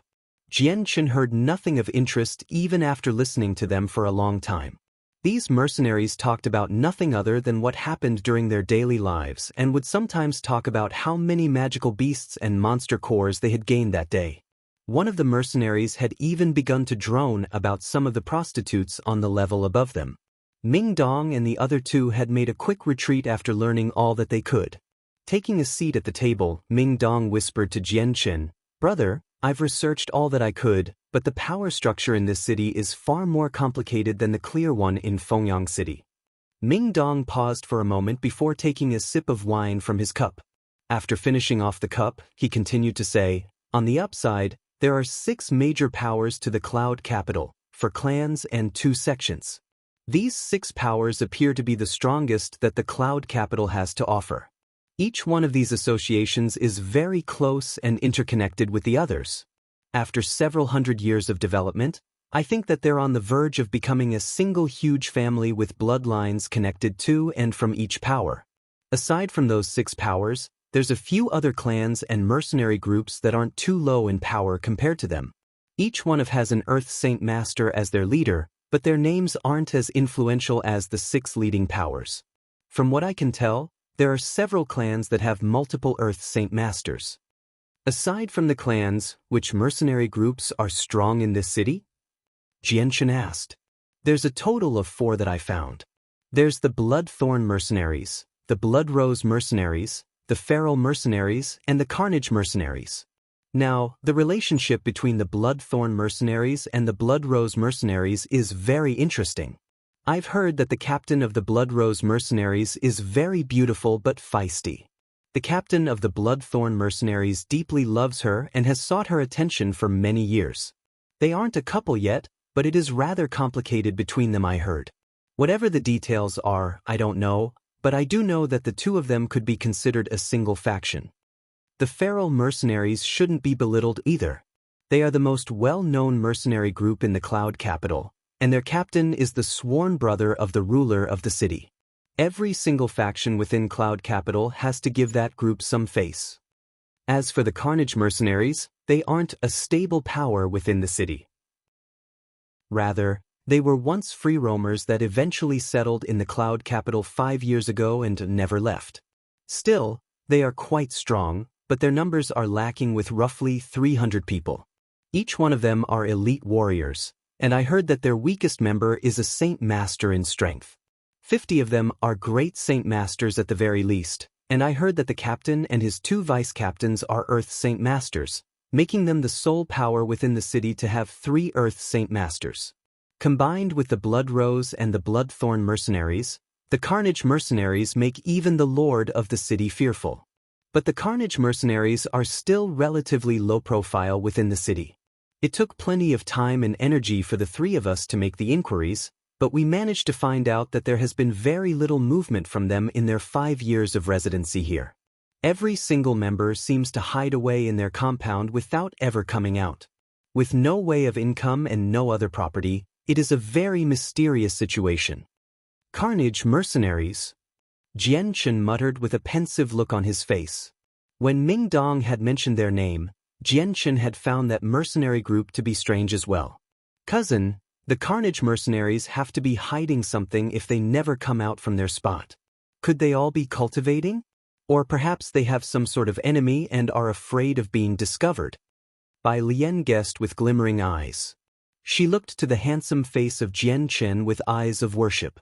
Thinking for a moment, Jianchen replied, "It's hard to say. Ming Dong, where are the Carnage mercenaries?" "They're not too far away from here. Just head 10 kilometers that way and you'll arrive at a large courtyard. All 300 of the mercenaries live there." Ming Dong replied. Jianchen closed his eyes and began to spread his presence in the direction Ming Dong had said. In a flash, he located the courtyard where the Carnage mercenaries were located with absolute clarity. Bai Lian had guessed correctly. All 300 of the mercenaries were hidden away within the building cultivating. Each one of them held a Class 3 or Class 4 monster core, meaning that they were all exceptionally wealthy while several others were stationed around the courtyard as sentries. In the middle of the courtyard, 3 Earth Saint Masters were trying their best to cultivate as well. Reopening his eyes, Jianchen muttered, "The Carnage mercenaries have much more to them as we inferred. If they were just a simple power, then the Carnage mercenaries wouldn't have been known as the strongest group in the city." "Jianchen, do you think we should subjugate them first?" Ming Dong asked. "The Carnage mercenaries are still quite mysterious. I think we should first investigate their background to see if they have any support behind them, and if they do, we should see how large it is." Dugu Feng proposed. Ming Dong's eyebrows narrowed together. The Carnage mercenaries remain far too low profile. Although they've been here for 5 years, the amount of information on them is ridiculously small. I had to expend an absurd amount of time and energy to find what I did. That's not even probing about their background. I think that only the major powers of the Cloud Capital know about them, but I don't know much about those powers. If we want to learn more, it won't be easy. Fine then, that's enough discussion. The Carnage mercenaries are extremely strange. Nothing more needs to be said about that.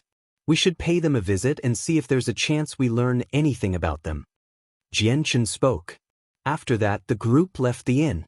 They rode away on their Class 3 magical beasts, headed toward the courtyards where the Carnage mercenaries stayed. Chapter 580, Subjugation 1. Following a brief moment of time later, Jianchen and his entourage arrived at the courtyards where the Carnage mercenaries were located. The building the Carnage mercenaries lived in wasn't very small, but there had been no attempt made to clean the building at all. The simple doors were closed shut and had a layer of dust to them. At a glance, anyone would know that the area had not been swept in a very long time. Several footsteps could be seen right in front of the gates as well.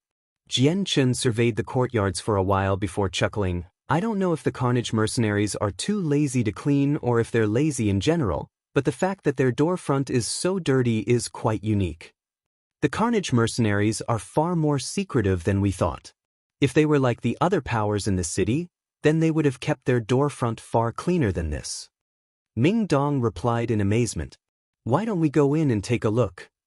Jianchen suggested. One by one, they filed into the courtyards with their magical beast mounts while Dugu Feng swiftly strode forward to knock on the heavy gates. Not long after, the gates began to open slowly to reveal a 40-year-old male. The man was bald, but his eyes were piercingly sharp and there was a very malevolent scar on his face that added to his intimidation factor. Suspicious, the man's eyes glanced over the young women in front of the gates before speaking with an impassive voice. "Who are you?" "We are members of the Flame Mercenaries here today to pay a visit. Jian Chen responded with a smile. He cupped his hands with practiced ease. The Flame Mercenaries? The man muttered under his breath as his eyebrows furrowed together. This was a foreign name to him, and there was no faction called the Flame Mercenaries from what he knew about the Cloud Capital.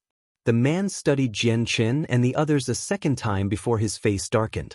It is a rather inconvenient time for our Carnage Mercenaries to be receiving any guests, so if you could please return home. As he spoke, the man's head started to retreat back behind the door while he was closing it. Even as he tried to do so, he found that the door would not budge. Dugafeng's hand was stopping the door from moving even the slightest inch, preventing the bald man from closing the door. A sharp glare made its way into the bald man's eyes as he saw this. "Sire, what is the meaning of this?" he questioned with a heavy expression. Smiling, Jian Chen replied, "Is this how the Carnage Mercenaries treat visitors when they come to visit?"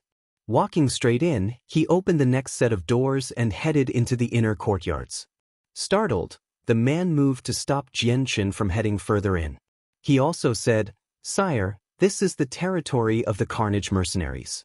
If you continue to act in such an impetuous manner, then do not blame me for my rudeness." His warning was clear and loud enough for the other sentries in the area to hear. At least 20 men came running in from every direction, gathering in the courtyards.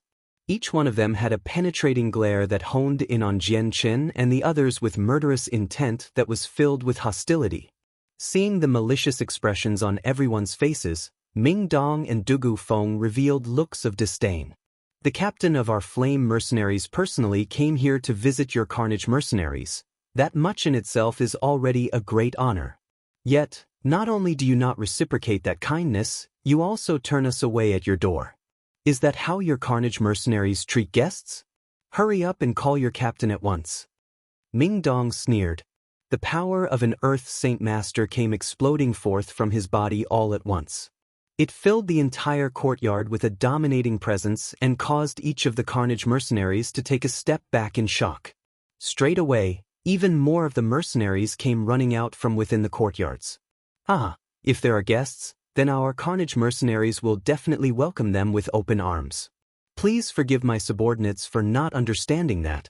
I hope that you will forgive me for my negligence as well and that you won't take this slight too seriously." Suddenly, a clear and crisp laughter could be heard coming from in front of them as 3 men with luxurious-looking robes came striding into the open area.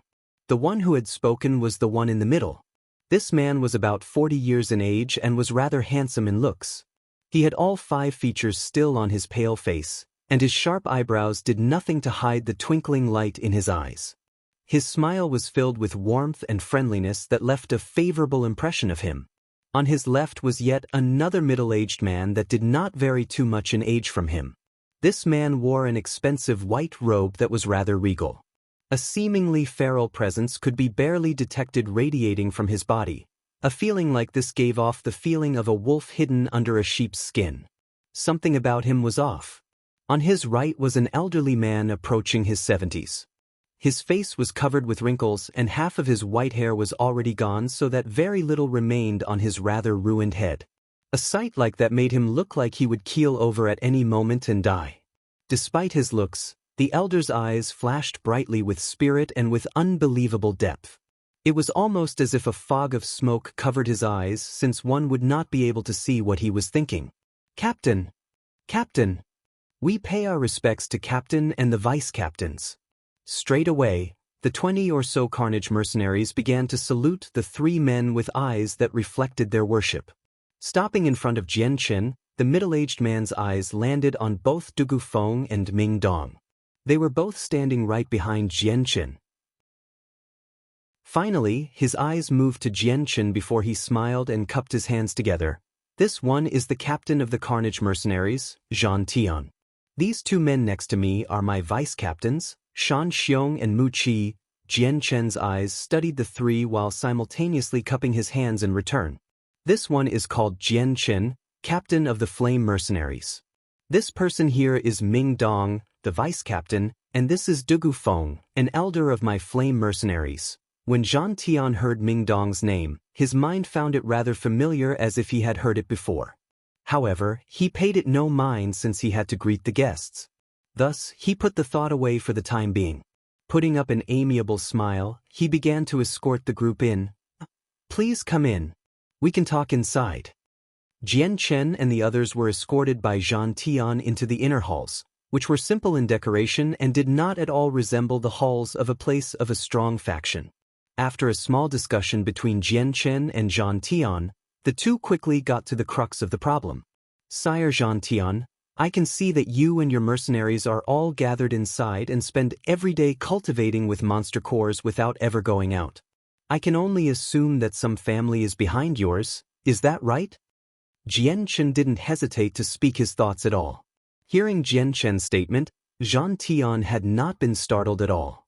It had been 5 years since he and his mercenaries had settled in this city, so what he and his mercenaries were doing in this building was already known as a public secret. "Ha, brother Jian Chen, you are surely joking. My Carnage mercenaries is only a small-time group that relies only on me. What other family is there to support us?" Despite this, Zhang Tian displayed a small look of pain and what seemed to be misery. Jian Chen had not expected to see such an expression on Zhang Tian's face, but he immediately guessed that it was more likely than not that the Carnage mercenaries had no one but themselves to rely upon. With that thinking, Jian Chen immediately felt some happiness. "Sire Zhang Tian, this one didn't come here for no reason. This time, I have a matter of business that I wish to discuss with you." Zhang Tian's face immediately grew solemn as he stared back at Jian Chen with bright eyes to await the new few words from him. "Sire Zhang Tian, you are more than aware of the rules of the Tianyuan continent. The strong feed off the weak, and only the strong are worthy of earning even more power. But gaining power isn't as easy as it sounds. It is a very long road with plenty of obstacles. Lose your footing even once and you might not ever recover. So I came today this time to see if you would like to join our flame mercenaries. With our powers combined, we will definitely increase the strength of our group. Would Sire Zhang Tian agree to such an endeavor?" Hearing this, Zhang Tian and the others could only stare in abject shock at Jian Chen. Not a single one of them thought that Jian Chen would come visit them with this goal in mind. The three of them quickly regained their wits. Zhang Tian and the elder Mu Qi were both very calm on the surface, but Shan Xiong was not as well-tempered as they were. A look of fury overcame his face as he glared at Jian Chen with all the anger he could muster. "So you wish for our Carnage mercenaries to submit to your flame mercenaries? Huh? How audacious of you! How could you find it in you to even say such words?" Shan Xiong furiously roared. Chapter 581, Subjugation, 2. Jian Chen smiled and cut in onto Shan Xiong before he could speak any longer.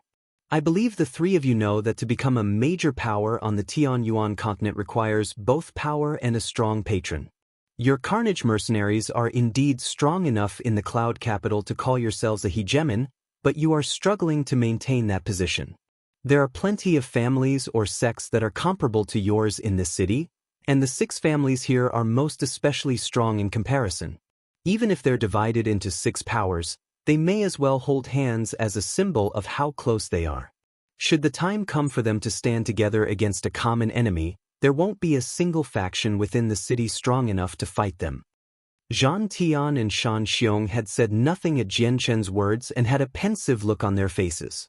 Even Shan Xiong had found reason in Jian Chen's words and grew somewhat subdued, but he still found it hard to suppress the anger on his face. "Brother Jian Chen, I will have to admit that there is logic in what you say. Our Carnage mercenaries may seem glorious to the city as one of the major powers here, but in our minds, we can only fear the 6 clans. Truly, no one would be able to go against their combined might if they joined together. However, there are more to this city than the 6 clans. There are plenty of other considerable forces.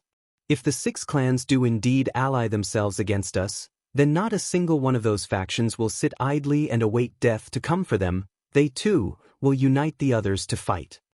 Zhang Tian spoke calmly with an equally calm face. It was as if Jian Chen's suggestion for the Carnage mercenaries to submit to Jian Chen had not bothered him. With his keen eyes and sharp mind, Zhang Tian had already figured that Jian Chen was not some ordinary person.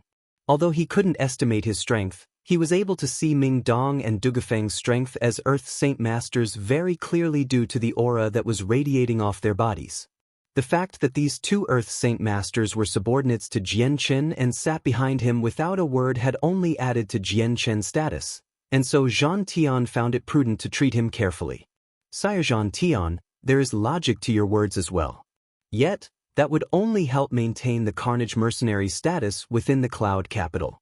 Do you and your Carnage Mercenaries plan to stay within this piddling city forever? Do you not yearn to expand into the outer world? Jian Chen smiled. Kid, your ambitions are grand, I give you that. Who hasn't wished to expand their might into the world? However, a feat like that is easier said than done. Without a tremendous amount of power, survival by itself will be hard. Do you think your Flame Mercenaries has that ability? Shan Xiong sneered. Confidently, Jian Chen nodded his head. Correct, our Flame Mercenaries does have that ability. You braggart! Shan Xiong rebuked with a taunting expression. Zhang Tian's heart had skipped a beat. Observing Jian Chen thoughtfully for a moment, he finally said, This world is a world where power is equal to respect. A veritable showcase of the strong and where the weak are food for the strong. That is a rule that is ingrained deep within my body.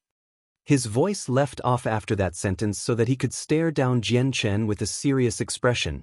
Brother Jian Chen, having my Carnage Mercenaries enter your Flame Mercenaries is not an easy task. Would it be possible for you to tell me what power your Flame Mercenaries has, or what patron it is that supports you? Or at the very least, a direction you wish to expand in the future? A victorious smile appeared on Jian Chen's face at those words. He knew that Zhang Tian was more or less won over. All he needed was proof of power, and the Carnage Mercenaries would swear their allegiances. A development like this had let Jian Chen's worries decrease by one. A nervous expression appeared on Shan Xiong's face as he realized Zhang Tian's intentions. Captain. But then Zhang Tian put a stop to Shan Xiong's next words. Shan Xiong, there's no need to talk, I alone will make this decision. Biting his lips in unease, Shan Xiong finally pursed his lips together and sat there without a word. Sire Zhang Tian, the scale of our Flame Mercenaries will not be in the scope of your Carnage Mercenaries in numbers, I fear. We have no strong power supporting us, as my Flame Mercenaries rely only on each other. But with time, the Flame Mercenaries will become the strongest in the Blue Wind Kingdom, and even the strongest power in this part of the continent. Jian Chen spoke. Furrowing his eyebrows, Zhang Tian questioned, In the surrounding kingdoms to this area, it is perhaps the Changyang clan in the Jessen Kingdom that could claim the right to being the strongest around. There are none that would dare provoke them, but Brother Jian Chen, do you mean to tell me that your Flame Mercenaries can overcome the Changyang clan? Let us forego that topic for now and focus on the Blue Wind Kingdom. As of right now, there are still several Heaven Saint Masters that sit on top of the kingdom. Does your Flame Mercenaries have the power to deal with them? I don't believe that the Heaven Saint Masters of this kingdom will allow you to expand your influence by the sidelines. Jian Chen gave a smile of contempt. Worry not. If the strongest of the Blue Wind Kingdom really does try to trouble my Flame Mercenaries, then even if they send the Heaven Saint Masters, my Flame Mercenaries will see that none of them will return alive. The Changyang clan in the Jessen Kingdom is something you will never need to worry about, for it is an impossibility for a conflict to ever arise between them and I. A flash of light appeared on Zhang Tian's eyes. Did you originate from the Jessen Kingdom? Or is there some sort of connection between you and the Changyang clan? At those words, Zhang Tian suddenly realized something and swung his head to look at the silent Ming Dong to the side with shock. Ming Dong? Is that your name? Are you the very same Ming Dong from the Jessen Kingdom that used a Heaven Tier battle skill to wound a Heaven Saint Master? A toothy smile appeared on Ming Dong's face as he responded, Correct, that person is me. I didn't imagine that even Captain Zhang Tian would know of my little name. It is a humbling experience. Zhang Tian, Mu Qi, and Shan Xiong had sucked in a deep breath when they heard Ming Dong confirm his identity. Giving each other a thunderstruck look, they turned back to Ming Dong with a whole new opinion of him. They all knew that this youth right in front of them wasn't even 30 years old, but he was already a 6th cycle Earth Saint Master. Becoming a Heaven Saint Master was merely just another step away, and this Ming Dong was also in possession of a Heaven tier battle skill, an item that any person would salivate at the mouth for. Furthermore, he had used this battle skill at one of the strongholds of the Jessen Kingdom to heavily injure a Heaven Saint Master. If not for his compatriot, then the Heaven Saint Master would have been known as the very first one to die at the hands of an Earth Saint Master. I had no idea that you would be the very same Ming Dong that injured a Heaven Saint Master. How blind I was, truly. And Captain Jianchen, that isn't your true name either, I would imagine. If these old eyes of mine can guess correctly, then Captain Jianchen, you are the Imperial Protector of the Jessen Kingdom and the 4th Master of the Changyang clan, Changyang Xiangtian. This time, the speaker had been Mu Qi, who stared at Jianchen with shock. Jianchen had not denied it and smiled in return. You are an elder of tremendous intellect. I can only admire your keen eyes on being able to see me through. Smiling, Mu Qi spoke. What person doesn't know about the 4th Master of the Changyang clan and the power he wields? Rumors of how the Ming Dong that injured a Heaven Saint Master being close friends with the 4th Master is already widespread even here. It is also known that Ming Dong frequents the Changyang Manor. Then Ming Dong suddenly joined the Flame Mercenaries and is willing to take a spot as a vice captain rather than the captain spot. The captain is similarly a youth in his 20s, similar to the 4th Master. With these few details, it is simple to conclude the identity of this captain. If I couldn't do something like this, then I would be a very ignorant man. With a bright smile, Jianchen spoke. Then, would you be willing to join my Flame Mercenaries? The 3 men gave another look at one another with hesitation before Zhang Tian finally spoke. 4th Master, please allow this one to impose a question. Speak it then. Jianchen replied. If I may, when the 4th Master established the Flame Mercenaries, who is it that we swear fealty to? The 4th Master or the Changyang clan? Zhang Tian asked seriously. The Flame Mercenaries isn't as complicated as you think it is. It is completely managed by me, with there being no connection between the Changyang clan and the Flame Mercenaries. You can take the Flame Mercenaries to be a completely independent faction without any allegiances. Zhang Tian hesitated once more as he spoke. 4th Master, my Carnage Mercenaries would be willing to join with your Flame Mercenaries as part of a whole, but you must guarantee that my Carnage Mercenaries will be managed by me.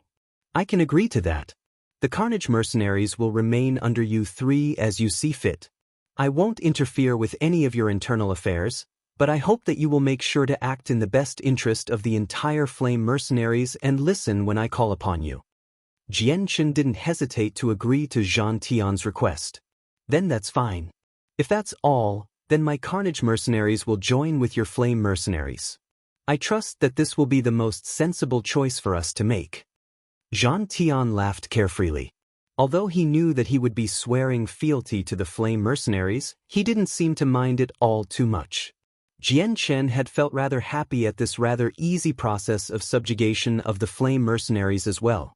Worry not, in a short amount of time, the Flame Mercenaries will shake the entire continent with its name.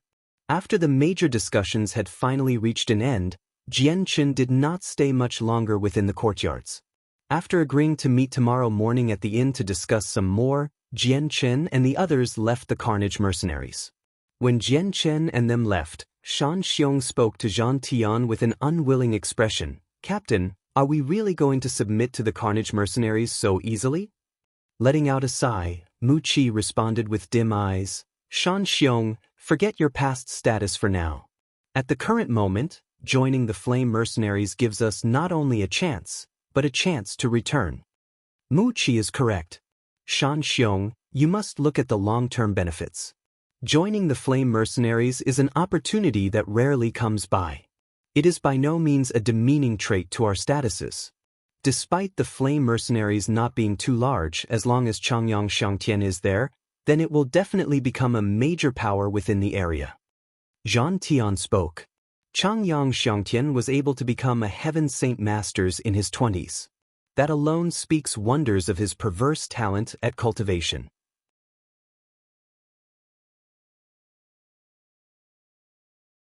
Chapter 582. A surge in power. With the subjugation of the Carnage mercenaries going exceedingly well, Jian Chen and the group had been very happy on their path back home.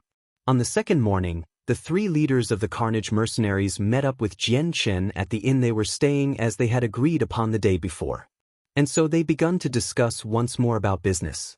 The next step in my plans is the Bloodthorn mercenaries, the Blood Rose mercenaries, and the Feral mercenaries. They are the groups I wish to bring into our folds, and since you three have stayed within the Cloud Capital for so long, you must know plenty about them. Would you please tell us what would be prudent to know as we plan? Jian Chen asked Zhang Tian and the other two. Mu Qi had been the first to speak from the three.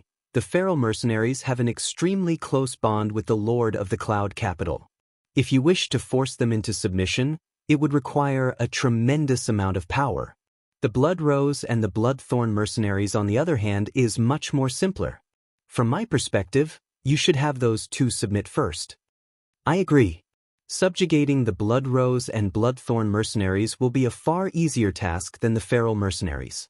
Since the captain of the Bloodthorn mercenaries is infatuated with the captain of the Blood Rose mercenaries, we should first target the Blood Rose mercenaries. As long as we get them to submit, then the Bloodthorn mercenaries will follow shortly afterwards. Zhang Tian agreed.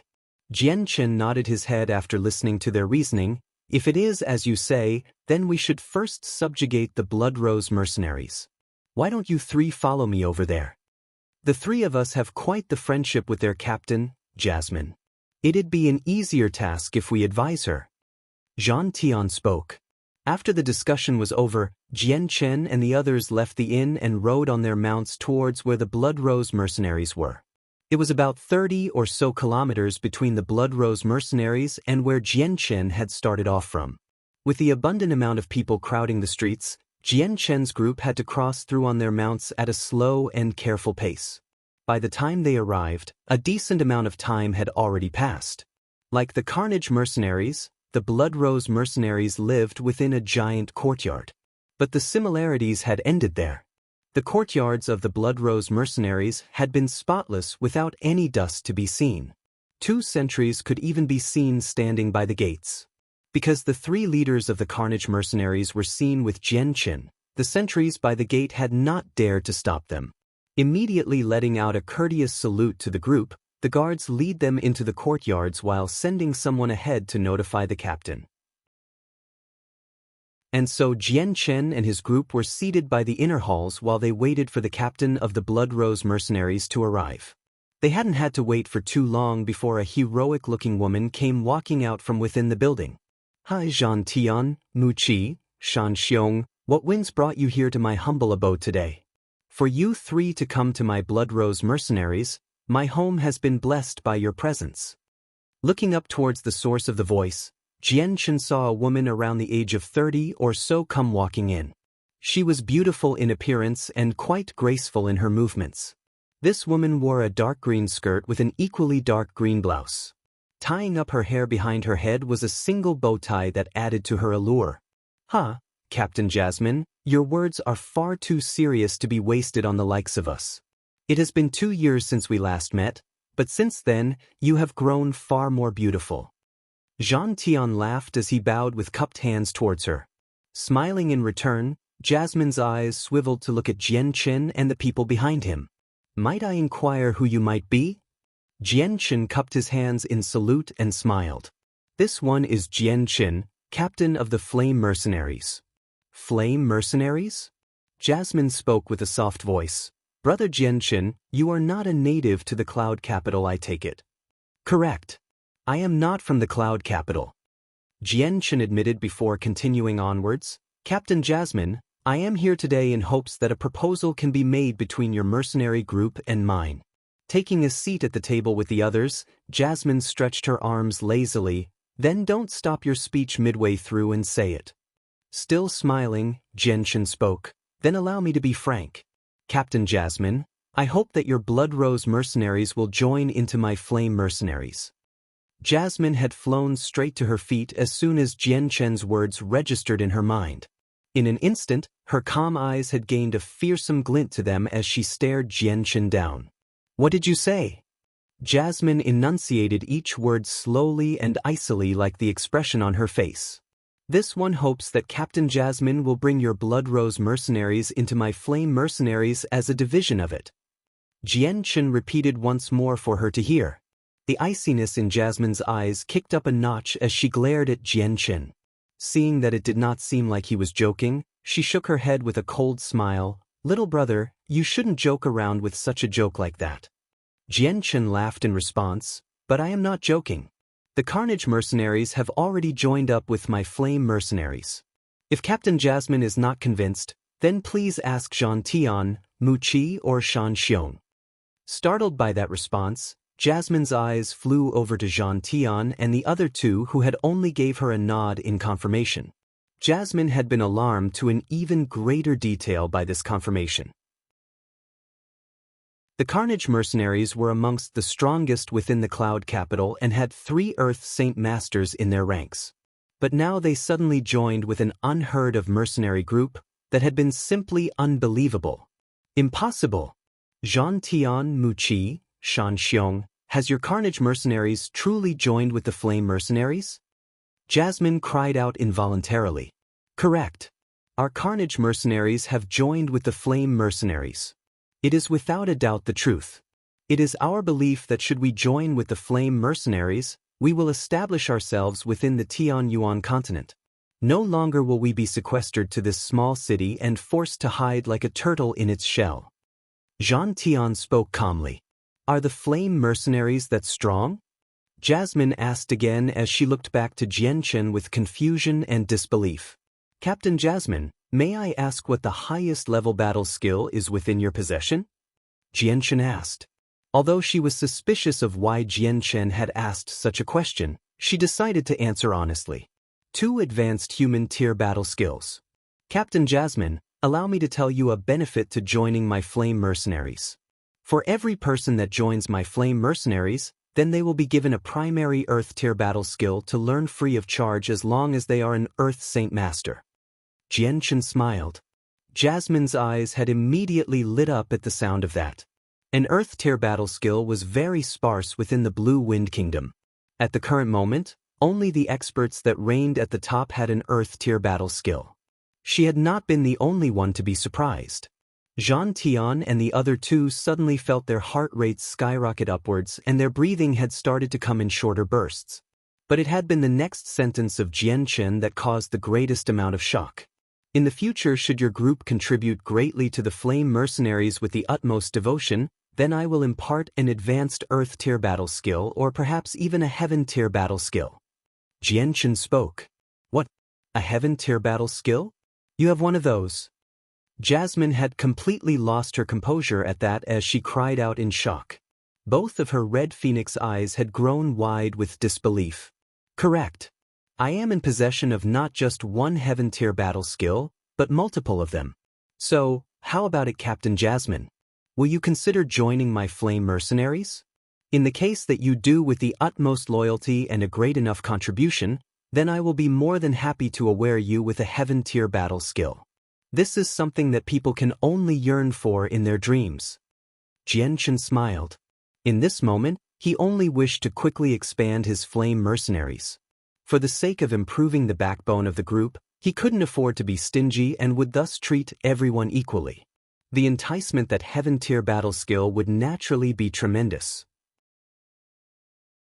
Unless someone already had multiple Heaven tier battle skills, not a single person would be able to resist the allure and temptation it brought.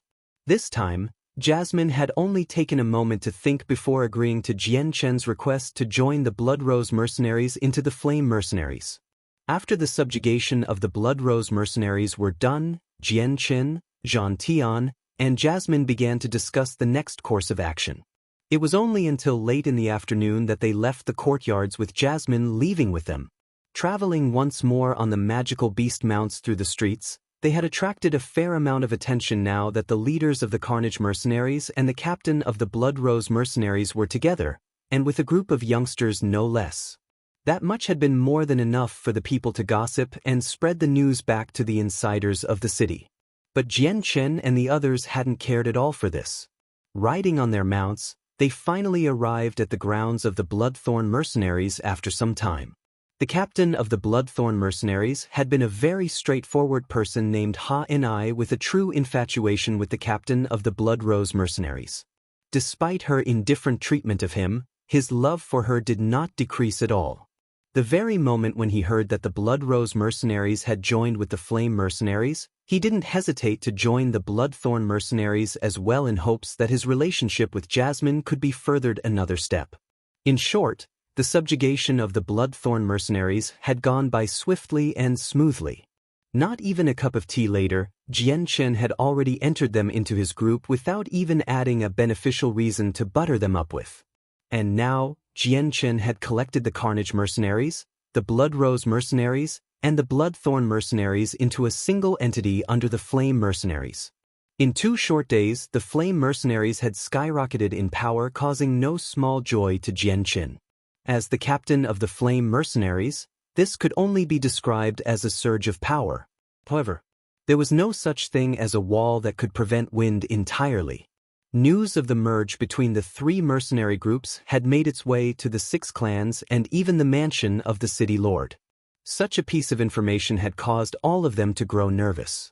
The combined might of the 3 mercenary groups meant at least 5 Earth Saint Masters joined together.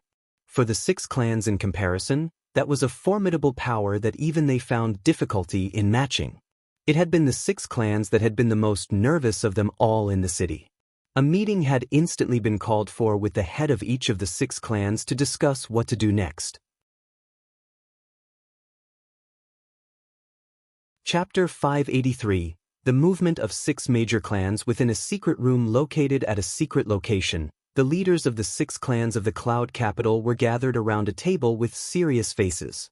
I believe everyone is now aware that the Bloodthorn mercenaries, the Bloodsting mercenaries, and the Carnage mercenaries have all joined together to form a single mercenary group. This to us is undoubtedly an unfavorable situation. An elder spoke. That is correct. With the 3 mercenary groups joining together, they now have at least 5 Earth Saint Masters. A force like that is comparable to the unison of our 6 clans almost. In my perspective, we must take action now or else we will not like the horrendous aftermath that will come next. A white-robed man in his middling ages spoke seriously. Taking the first course of action is indeed the right choice. But we first must find out the exact reason for why this impromptu coalition has happened. For what reason have they renamed themselves to the Flame mercenaries? From what my informants tell me, the captains of the Carnage mercenaries and the Bloodthorn mercenaries were walking behind a youngster. Perhaps it was because of that youth they were subjugated? An elder spoke. Then it would appear that this youth is not your average youth. However, no matter what status he holds, we must ensure that he doesn't expand his power any more into this city. In 2 short days, this youth was able to combine 3 large mercenary groups together. That alone is proof enough that his ambitions are beyond what they should be. 3 groups won't be enough to satisfy him, I bet. If we allow him to gather even more strength in this city, then his next targets will be us soon enough. I can agree with that sentiment. If we continue to sit around like this, then we will ultimately be digging our own graves. When the moment comes for the Flame mercenaries to overcome us in power, then the next sacrifice to be annexed will be us. We must take action now without any time to spare. And so the 6 men descended into a fierce discussion. The rate of growth that the Flame mercenaries gained was more than enough to cause them all to feel restless. An elder with white hair suddenly gave a light cough. Gentlemen, this old man has thought of a way to stop the Flame mercenaries from growing any stronger. If the Flame mercenaries wishes to annex all of the stronger factions in the Cloud Capital, then why can't we do the same? This way, our 6 clans can unite to form a single alliance and have any and all factions that wish to preserve their status and name to join with us for the time being. In the case that the other side begins their encroachment, then we will have enough men to start a counter-defense. Yes, I agree. This is a very good way to deal with the growth of the Flame mercenaries.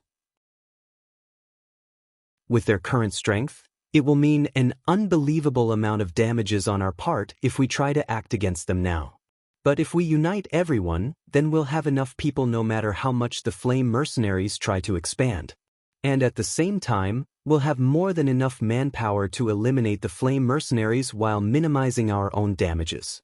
Yes, that seems like the best course of action. However, I don't believe the flame mercenaries will for sure try to fight against the entire cloud capital. Still, that does not mean we should not try to prevent his growth. Otherwise, it will be hard to do so in the future. For now, we should wait and see what they do next. In the case he does try something, we will have to be ready to stop him. Then we shall implement this course of action straight away. Time cannot be wasted. Let us all return home to make the proper preparations. A short amount of time later, the 6 clans had all a plan to counteract against the flame mercenaries. The growth of the flame mercenaries had been far too fast for their liking if they had been able to subjugate 3 different mercenary groups in 2 short days. It was a fearful thing for the 6 clans. None of them wanted to be annexed by any single power, so they had been more than willing to suppress the flame mercenaries at a moment's notice. The response from the 6 clans had been very fast. As soon as their discussion were over, each one of the clans had immediately got into contact with every single faction they knew. Since these factions were also aware of the situation with the flame mercenaries, not a single one of them had hesitated to join with the 6 clans to form an alliance.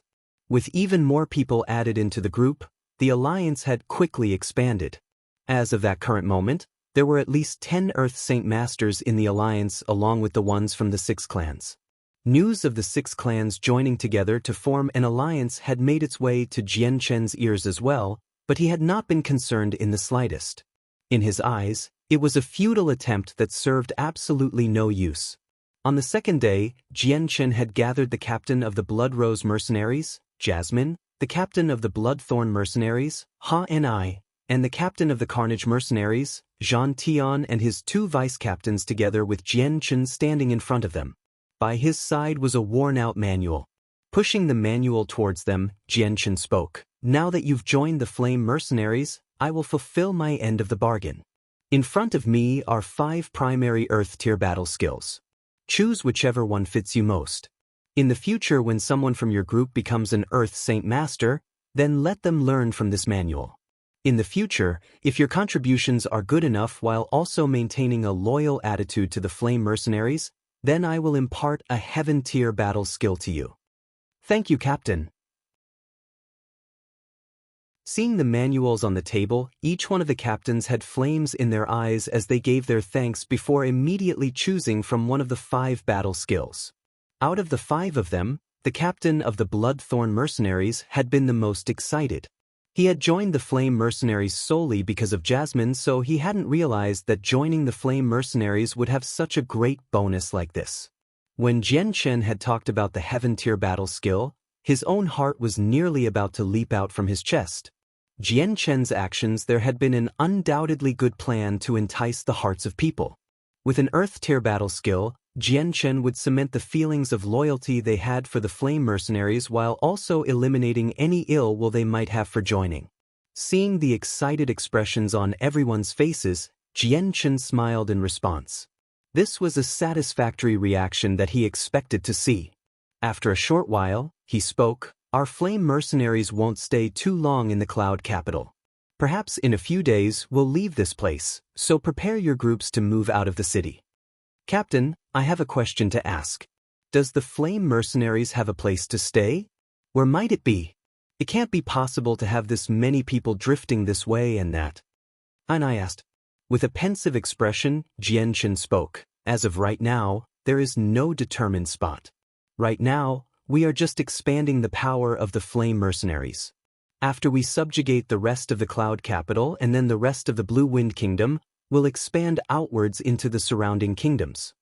This time, both Ha Ni and Jasmine were startled to hear Jian Chen's plan. Neither of the two had thought that he would be thinking on such a large scale. To annex the entire Blue Wind Kingdom of its mercenary groups, and then the ones from the surrounding kingdoms was not what they expected to be his goal. That concludes our discussion for now. Our next step is for you 5 to subjugate the powers with the Earth Saint Masters in the name of our flame mercenaries. Jian Chen spoke. With Zhan Tian and the other 4, there was no need for Jianqun to personally take part. Those 5 would be more than enough. With that order, the 5 of them walked away. After they left, Jianqun took the tiger cub who was rolling around on the bed into his arms and began to stroke its furry head as he started to think about what the next plan would be. At the current moment, all Jianqun wanted to do was to expand the powers of his flame mercenaries.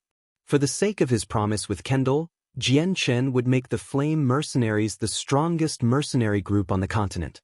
This was to say that not only was this a promise, it was a goal that Jianqun would fulfill. Aside from him, there were no other Heaven Saint Masters in the Flame Mercenaries. But that fact was not enough to make Jianqun concerned. As the leader, he was more than aware that the Flame Mercenaries was in its initial stage, something like a child still and filled with superficial power. Right now, it wasn't even on the same level of power as the Blue Wind Kingdom, but with time, power could accumulate slowly. Jianqun wouldn't be able to say that he would be able to trust these newcomers to the Flame Mercenaries on how loyal they were. It would be no exaggeration to say that aside from Dor and the others, Jianqun trusted no one else, Zhan Tian and the others included. But trust wasn't something Jianqun needed from them at this current moment. They were new blood to the mercenaries, and Jianqun was convinced that the more the Flame Mercenaries grew, the more and more these people will begin to develop loyalty for them. Sooner or later, everyone will feel like the mercenary group was family. Kai Er and the others felt that way especially. 2 hours had passed before Jianqun had realized he had been pondering to himself within his room. It was only when a knock on the door was heard that Jianqun was snapped out from his thoughts. Looking to the door, Jianqun spoke out, "Come in." The door opened, revealing Ming Dong and Dugu Feng standing shoulder to shoulder as they walked in. Ming Dong was wearing a black robe fitted slightly for battle while Dugu Feng wore his customary fire-like red robes. "Jianqun, Zhan Tian and the others have come into trouble. When they went to subjugate a sect, they just happened to come into contact with the people from the 6 clans and hennied in the grounds of the sect. As of right now, they have no way out." Ming Dong spoke with a slightly unsightly look. Jianqun's eyebrows furrowed together at this piece of news. With a slight mutter to himself, he spoke, "This was not within my expectations. I had thought that the 6 clans would be slower to respond. Jianqun, if the 6 clans have mobilized themselves against us, then we may as well go all out to subjugate them all at once. There's no need to run here and there to pick them off one by one. But to do that, we'll need to have you meet them in person. I'd be enough to deal with most of them, but they too have people of my same level of strength, meaning if we were to fight, it would become a battle to the death rather than submission. And if there are any Heaven Saint Masters behind them, then they won't dare to fight back even so." Ming Dong continued to speak. Chapter 584, Fealty from the 6 Major Clans, 1. Thinking for a moment, Jianqun spoke, "Very well. If the 6 clans have come to our doors to stop us, then we will get 2 birds with a single arrow and subjugate them all at once. Take me there, we'll head over now." And so after, Jianqun called for Yu Yu and Tai Ta to accompany him out from the inn and onto their Class 3 magical beast mounts to ride away. At this moment within a large courtyard in the Cloud Capital, hundreds of men were gathered within the enclosure to surround a group of 50 so tightly that not even water could leak out. From within these 50 people, there were 5 different figures that were especially prominent in everyone's eyes. There were perhaps only a small handful of people that wouldn't know these 5. Captain Ha Ni of the Bloodthorn Mercenaries, Captain Jasmine of the Bloodrose Mercenaries, Captain Zhan Tian of the Carnage Mercenaries, and his 2 vice-captains Shan Xiong and Muqi. Jasmine and Ha Ni were both staring heavily at the surrounding people. Their eyes had most especially been focused on the dozen people standing in front. The both of them had grim expressions as they registered just who these people were. Each one of them were all titular figures of the Cloud Capital and were experts of the Earth Saint Master realm. Each one of them had been Earth Saint Masters for far longer than Ha Ni and Jasmine and could easily fight them 2 to 1 with an advantage. Zhan Tian, Muqi, and Shan Xiong were all relaxed despite the situation they were in. Each one of them were calm despite being surrounded, and instead of being concerned like Jasmine and Ha Ni were, They had instead looked at the group with a cold sneer as if their enemies were beneath their notice. It had taken a long period of time before Jean Tian took a single powerful step forward. "Gentlemen, what is the meaning of this? Do you wish to start a war with the Flame Mercenaries?" "AI, Jean Tian, Mu Qi, Shan Xiong, Jasmine, Ha and I, we may not be very close to one another, but we have talked with one another before. It was an unexpected piece of information to hear that your group of all people would throw away your good position of captains to become the lackeys of an unknown mercenary group like the Flame Mercenaries. How is that worth it?" An elder spoke with regret as if he felt that it was a complete shame that these 5 people would willingly work another. "Jean Tian, Jasmine, Ha and I, you 3 should withdraw from the Flame Mercenaries. Think about the glory you had as captains. What need is there to be a lackey? This is a complete insult to your status." Another man spoke. "Yes, Jean Tian. Your Carnage mercenaries were amongst the strongest within the Cloud Capital. But now you've completely thrown away your entire group to the whims of another to use. Is that not an unworthy use of them? There's still time to go back. With the combined power of the Cloud Capital, we'll definitely be able to drive out the evil." Practically every single person there were hoping that the 5 Earth Saint Masters would leave the Flame Mercenaries. Unless there was no other choice, not a single one of them wanted to engage in battle with the 5 of them. If one did happen, then there would undoubtedly be plenty of deaths, and those 5 Earth Saint Masters were definitely figures to be reckoned with. "That's enough, you should all stop talking." Mu Qi waved his hand in irritation. "We have joined with the Flame Mercenaries for glory. Don't even bother trying to use your cheap words to instigate us. It is futile. But Ha and I, rejoice at the fact to join with the Flame Mercenaries. Trying to fan the flames of resentment is a waste of your energy and our time, so forget about it." The captain of the Bloodthorn Mercenaries spoke. After joining the Flame Mercenaries, he was finally able to obtain the Earth Tier battle skill that he had always dreamed of. Such a prize had excited him to no end and had caused him to feel extremely devoted to the Flame Mercenaries. Each one of the figures from the 6 clans grew dark in the face as they listened to Mu Qi and Ha and I. "It seems that the poison has already taken root within your body. There is no saving you now. I figured that us joining with the Flame Mercenaries would have nothing to do with you. To each their own, they say.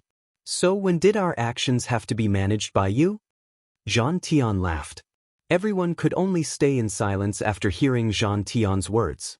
No longer even pretending to bother with the 6 heads, Jean Tian turned to the elder by the side. "Lord Griff, if I may ask about your thoughts on our proposal. If you join our Flame Mercenaries, then the rewards you will receive will be far beyond what you could possibly gather within a single lifetime. It is a path that has no end in potential."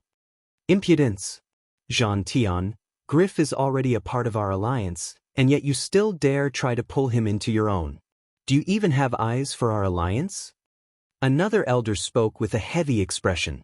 Jean Tian was growing more and more out of control the more he represented the Flame Mercenaries, and now he was completely unafraid of them all. This result had made them all feel rather uneasy. There had to be something amiss here. I didn't think that this place would be so lively. Every single faction within the Cloud Capital is here, it seems. Suddenly, a loud but clear voice could be heard from the outside as several men and women suddenly came walking into view. They had an air of regalness to them that was unlike the ordinary air to most. Jean Tian and the other 4 had lit up when they saw these figures. They could see that it was Jian Chen and the others. In an instant, everyone's eyes flew over to land onto Jian Chen's body with a look of extreme displeasure. "Who are you?" A middle-aged man barked at Jian Chen's group. "He is the captain of our Flame Mercenaries." Before Jian Chen had even said anything, Jean Tian had introduced him first. He knew that Jian Chen was a Heaven Saint Master with unlimited potential, so he would naturally want to curry favor with him. Everyone had looked flabbergasted at Jian Chen when they heard Jean Tian's introduction. Shocked at the news, not a single one of them had thought that the one responsible for annexing 3 of the strongest mercenary groups in the Cloud Capital would be a youth that was barely in his 20s. And here I thought that the captain of the Flame Mercenaries would be some sort of strong burly man. Not once did I suspect that it would actually be a green-horned brat. How ridiculous! A black-robed elder mocked. 3 of our cloud capital's strongest mercenary groups willingly kneeled down in front of a wet-behind-the-ears brat like this? My, how shameful that is. Another thin-looking elder shook his head with a sigh. Jian Chen's eyes grew icy for a split moment before he barked out, Ming Dong, Du Feng. Understanding what Jian Chen was asking them to do, Ming Dong and Du Feng immediately charged forward with their saint weapons out and ready to strike. Saint force billowed out from their weapons as it stabbed out at the two. The 2 elders that had spoken earlier were Earth Saint Masters as well, meaning that their reactions to Du Feng and Ming Dong had been swift. Straight away, they had taken out their saint weapons to block the strike. The sword in Du Feng's hand grew fiery as it approached his target, and with the sound of thunder striking metal, his sword clashed against the other with a large explosion. The elder he had clashed with had been forced back by the impact. 3rd Cycle Earth Saint Master. The man had cried out in shock. But then the next words that came out from Du Feng's mouth had shocked him even more. Earth Tier Battle Skill Heaven Splitter Earthbreaker. A tremendous amount of fire billowed out from his giant sword as he lifted it upwards. With a mighty heave, Du Feng brought the sword down onto the elder to cleave him in 2. The elder had wanted to dodge when a fierce amount of pressure suddenly locked him into place. Feeling as if he had been bogged down by some sort of quagmire and had a 1,000-pound weight forced onto him, the elder had been rendered helpless to move. With no other choice, the elder could only make use of his human tier battle skill to try and defend himself against the earth tier battle skill. A human tier battle skill was like striking a stone with an egg when faced against an earth tier battle skill. As expected, the elder's body had been knocked flying away with blood coming out from his mouth after sustaining a tremendous amount of damage. At the same time, the thinner-looking elder had been grievously wounded by Ming Dong as well. Collapsing 20 meters away, he landed back down onto the ground with such force that a series of spiderweb-like cracks appeared all around him. The elder's face was white as if devoid of blood, and compared to the one that fought against Du Feng, this elder was far more injured. Ming Dong had not used any battle skill, but because of his strength as a 6th Cycle Earth Saint Master, he was an extremely terrifying existence. A 2nd Cycle Earth Saint Master like this elder would be easily defeated by him. Ming Dong and Du Feng's strength had completely startled the entire group, but they were not too afraid of the 2 just yet. There were over a dozen of them after all, and in numbers, they evidently had the advantage. With numbers, they could stifle even strength. But the use of an Earth Tier battle skill by Du Feng had been something everyone salivated over. Each one of them had thus looked to Du Feng with a look of avarice that wasn't hidden at all. Impudence! How dare you strike at our allies? Everyone forward! Suddenly, another elder had let out a loud shout as he charged at Du Feng with his saint weapon and an impassioned look in his eyes. As soon as this elder spoke, the other remaining Earth Saint Masters had regained their wits and charged at Du Feng without fear of the consequences. Jian Chen looked at the group charge towards Du Feng with a cold sneer. How reckless! Jian Chen's hands clutched at the sky so as to gather the energy of the world. With a sudden push of his hands, Jian Chen let out a burst of explosive energy that howled mightily as if it was a dragon towards the group. Not a single one of the Earth Saint Masters that had charged at Du Feng had enough time to react before the tide of energy had slammed against them. Their robes had completely disintegrated into dust from where the energy had struck, while each one of them had been sent flying back. With blood coming out from their mouths, each person stumbled ruthlessly across the ground. It had only been a brief moment where not even enough time had transpired for a breath to even form. But in just that small prolapse of time, over 10 Earth Saint Masters had been injured so severely that they could only lay on the ground in pain. In front of a Heaven Saint Master, an Earth Saint Master was an extremely weak figure. There was not a chance for them to even be able to resist, and only Ming Dong was an exception.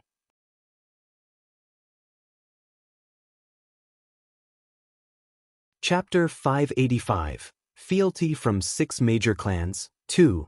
There were several hundred people within the courtyards of the Griff clan, but in this moment, the entire area was completely devoid of conversation. Only the heavy breathing could be heard. Every single one of them had stared at the 10 or so Earth Saint Masters that had been knocked to the ground by the impact with wide-open eyes from disbelief. Ha-Ni and Jasmine had been surprised by Jian Chen's strength as well, since they had no idea just how strong he was. And so even the two of them stared at Jian Chen in silent surprise for a long while. With a single move, more than 10 Earth Saint Masters had been heavily injured. Just what kind of monstrous strength was this? What? Cousin, you are really strong. Without any effort, even all these Earth Saint Masters were taken care of. Is this the true might of a Heaven Saint Master? How amazing! Suddenly, a loud but excited sound broke the silence that had descended upon the area. Bai Lian had cried out to Jian Chen with such elation that her face had gone red. Heaven Saint Master! Those 3 words had been like a sledgehammer that slammed into everyone's chest and caused them to shiver violently. And now when they looked at Jian Chen, everyone was now appalled at the sight. None of them could hardly dare to believe their eyes. The 20-something-year-old youth in front of them was actually a Heaven Saint Master? A person like this was a golden existence even in the entire Blue Wind Kingdom. Even the king of the kingdom himself would have to treat Jian Chen with the utmost sincerity and manners. Jasmine and Ha-Ni had been dumbfounded in their glances at Jian Chen. It was only right now that they had realized this captain that they had been in contact with had been a Heaven Saint Master this entire time. Within the entire Blue Wind Kingdom, there were most likely 4 Heaven Saint Masters left. And each one of them were unrivaled existences that none could even touch. So our captain was a Heaven Saint Master this entire time? Jasmine and Ha-Ni had screamed out mentally. With that thought going around their minds, their hearts had begun to pound faster and faster so that it threatened to leap out from their chests. The only ones that had managed to keep their cool other than Jian Chen and his group had been Zhang Tian and the other 2 vice-captains. Those 3 had already known about Jian Chen's identity and hadn't been shocked at all. By now, the Earth Saint Masters that had been struck to the ground by Jian Chen had finally managed to climb back up to their feet. Such a simple task like that had been made 100 times more difficult from Jian Chen's strike. But now that they were up, the Earth Saint Masters could only look at Jian Chen with a completely different expression of shock and fear. A Heaven Saint Master! A middle-aged man with black armor had cried out with a quavering voice. This man had the head of one of the 6 clans. Still holding the white tiger cub in his hands next to his chest, Jian Chen stared down the heavily injured Earth Saint Masters with an icy glint in his eyes, but an expressionless look had been on his face as he spoke. Since you have all decided to form an alliance with one another against my flame mercenaries, I will not let you off lightly. Submit to me and prosper, or oppose me and perish. Make your decision. The dozen Earth Saint Masters had all looked unwell at his words, but not a single one of them dared to say anything in return. A Heaven Saint Master's strength was far too much to even fathom, and it was more than enough to force them all to remain quiet in fear. If a Heaven Saint Master wanted to kill them, then it would be as easily as killing an ant. Like how an ant wouldn't possibly have the strength to defend themselves against a human, these people wouldn't even have the strength to run away. With his speech, Jian Chen had managed to bring silence back down onto the courtyards. A moment later, an elderly man came walking forward before kneeling down in front of him and spoke out respectfully, "Oh, revered one, I am called Griff. My Griff clan would find it an honor to serve as your hands and feet and joined into your flame mercenaries." This elder was an Earth Saint Master himself and was also the master of the courtyard they were all standing in. Jian Chen smiled as he nodded his head. "Very well. My flame mercenaries won't treat anyone unfairly. To be able to serve your majesty would be a great honor for my Griff clan. What more could this one ask for?" Griff had spoken seriously. Joining the group a Heaven Saint Master was a dream come true for most. Not only would they earn a mountain as a support, they would earn a symbol of power. While this had meant that they would lose their status as a power holder, joining the Flame Mercenaries would still elevate their status by a tremendous amount. And so Jian Chen looked to the rest of the Earth Saint Masters. "Have you made your decision yet? I do not have all day to wait." Plenty of men had looked on in hesitance. Not all of them were like Griff and could throw away all that they built up for the sake of having a mountain as support. Many of them had spent far too much time and blood to have what they had today, and so they were unwilling to bow their heads towards him. You could more or less see what each one of them was thinking about when she saw their hesitation. Be at ease, upon joining the Flame Mercenaries, we will not strip you of your authority. As long as you remain a part of our group, you will maintain the power you have now. She spoke. Everyone's eyes had lit up at the sound of that and looked to Jian Qin for confirmation. Smiling, Jian Qin replied, "Correct. Upon joining my Flame Mercenaries, I will not take away the authority you hold over your clans and sections. You may lead them as you would in the past. However, you will now place more emphasis on the benefit of the Flame Mercenaries. You will not do anything that will lead to the detriment of the Flame Mercenaries, or try to betray the Flame Mercenaries. If you do one of the such things, then I'm sure I won't need to explain the consequences for you to figure out." Jian Chen's eyes gained a heavy glint as he spoke the last line. "Very well then, my solar sect will join your Flame Mercenaries then. I hope that you will not eat your words and allow me to keep jurisdiction over my sect." An elder replied at last. "But of course. This is a guarantee I am willing to make." Jian Chen promised to help reassure everyone. Having Jian Chen's promise, the other leaders had no longer any more qualms. Even the head of the 6 clans had ultimately decided to join the Flame Mercenaries. With everyone now willing to join his Flame Mercenaries, Jian Chen had been satisfied. Now that he had these men and their factions in his group, the Flame Mercenaries had grown exponentially. Combined with Zhang Tian and the other 4, the mercenary group now had 20 or so Earth Saint Masters. And now, the Flame Mercenaries were a powerhouse to be reckoned with. Naturally, this was only in perspective to a small kingdom like the Blue Wind Kingdom. For the entire Tianyuan continent, they were still nothing more but a small child. When you go back, you will throw out your old signboard and replace it with the banners of the Flame Mercenaries." Jian Chen had commanded. "Yes." Each of the leaders had replied out at once. They were all smart people. Now that they were in the Flame Mercenaries, they knew where they stood. "I will give you all some time to recover from your injuries. But make sure to take care of whatever needs to be done within your households, for as soon as you are all healed, we will be leaving the Cloud Capital." Jian Chen spoke. These words, however, had caused everyone to be startled.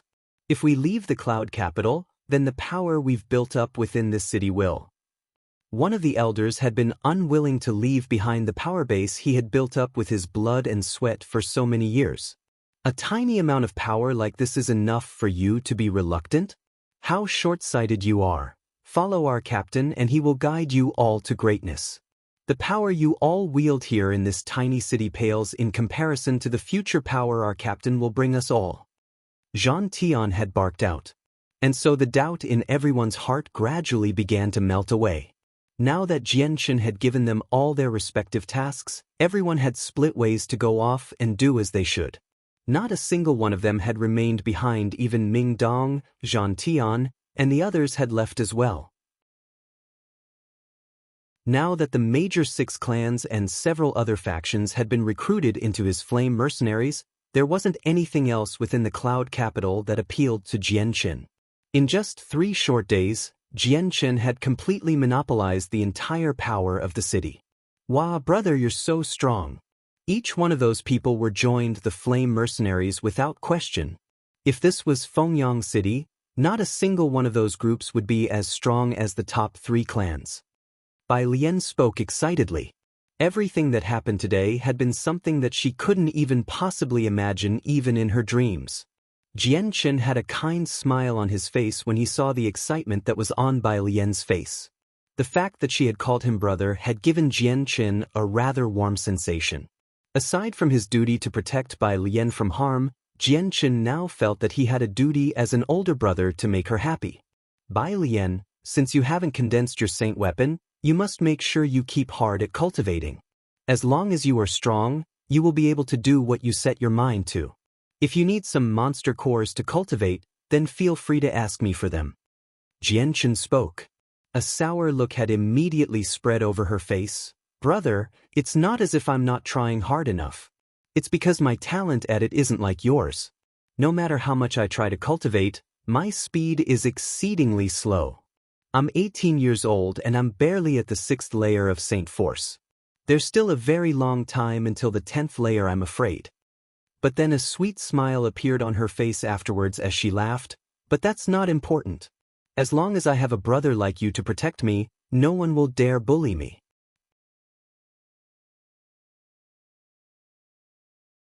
Chapter 586, Alarming the King. Forcing out a smile, Jianchen spoke. Bai Lian, you are thinking a little too simplistically. I am nowhere as invincible as you think I am. In truth, there is a heavy weight on my shoulders. With blinking eyes, Bai Lian stared curiously at Jianchen. Brother, just what weight is there on your shoulders? A sigh had escaped from Jianchen's lips. He did not wish to discuss this problem and had thus decided to change the topic. Bai Lian, although your aptitude for cultivation is lackluster, there are plenty of heavenly resources that could change that. Wait until we come across one. I will buy one for you and see that you will find a renewed chance at cultivation. A heavenly resource that can do such a thing would have to be extremely ancient in age. Those are far and few on the continent, and each one of them worth a city's weight in gold almost. Only a very robust and flourishing kingdom would have these heavenly resources in stock. A kingdom like the Jessen or Blue Wind Kingdom would never have the chance for one.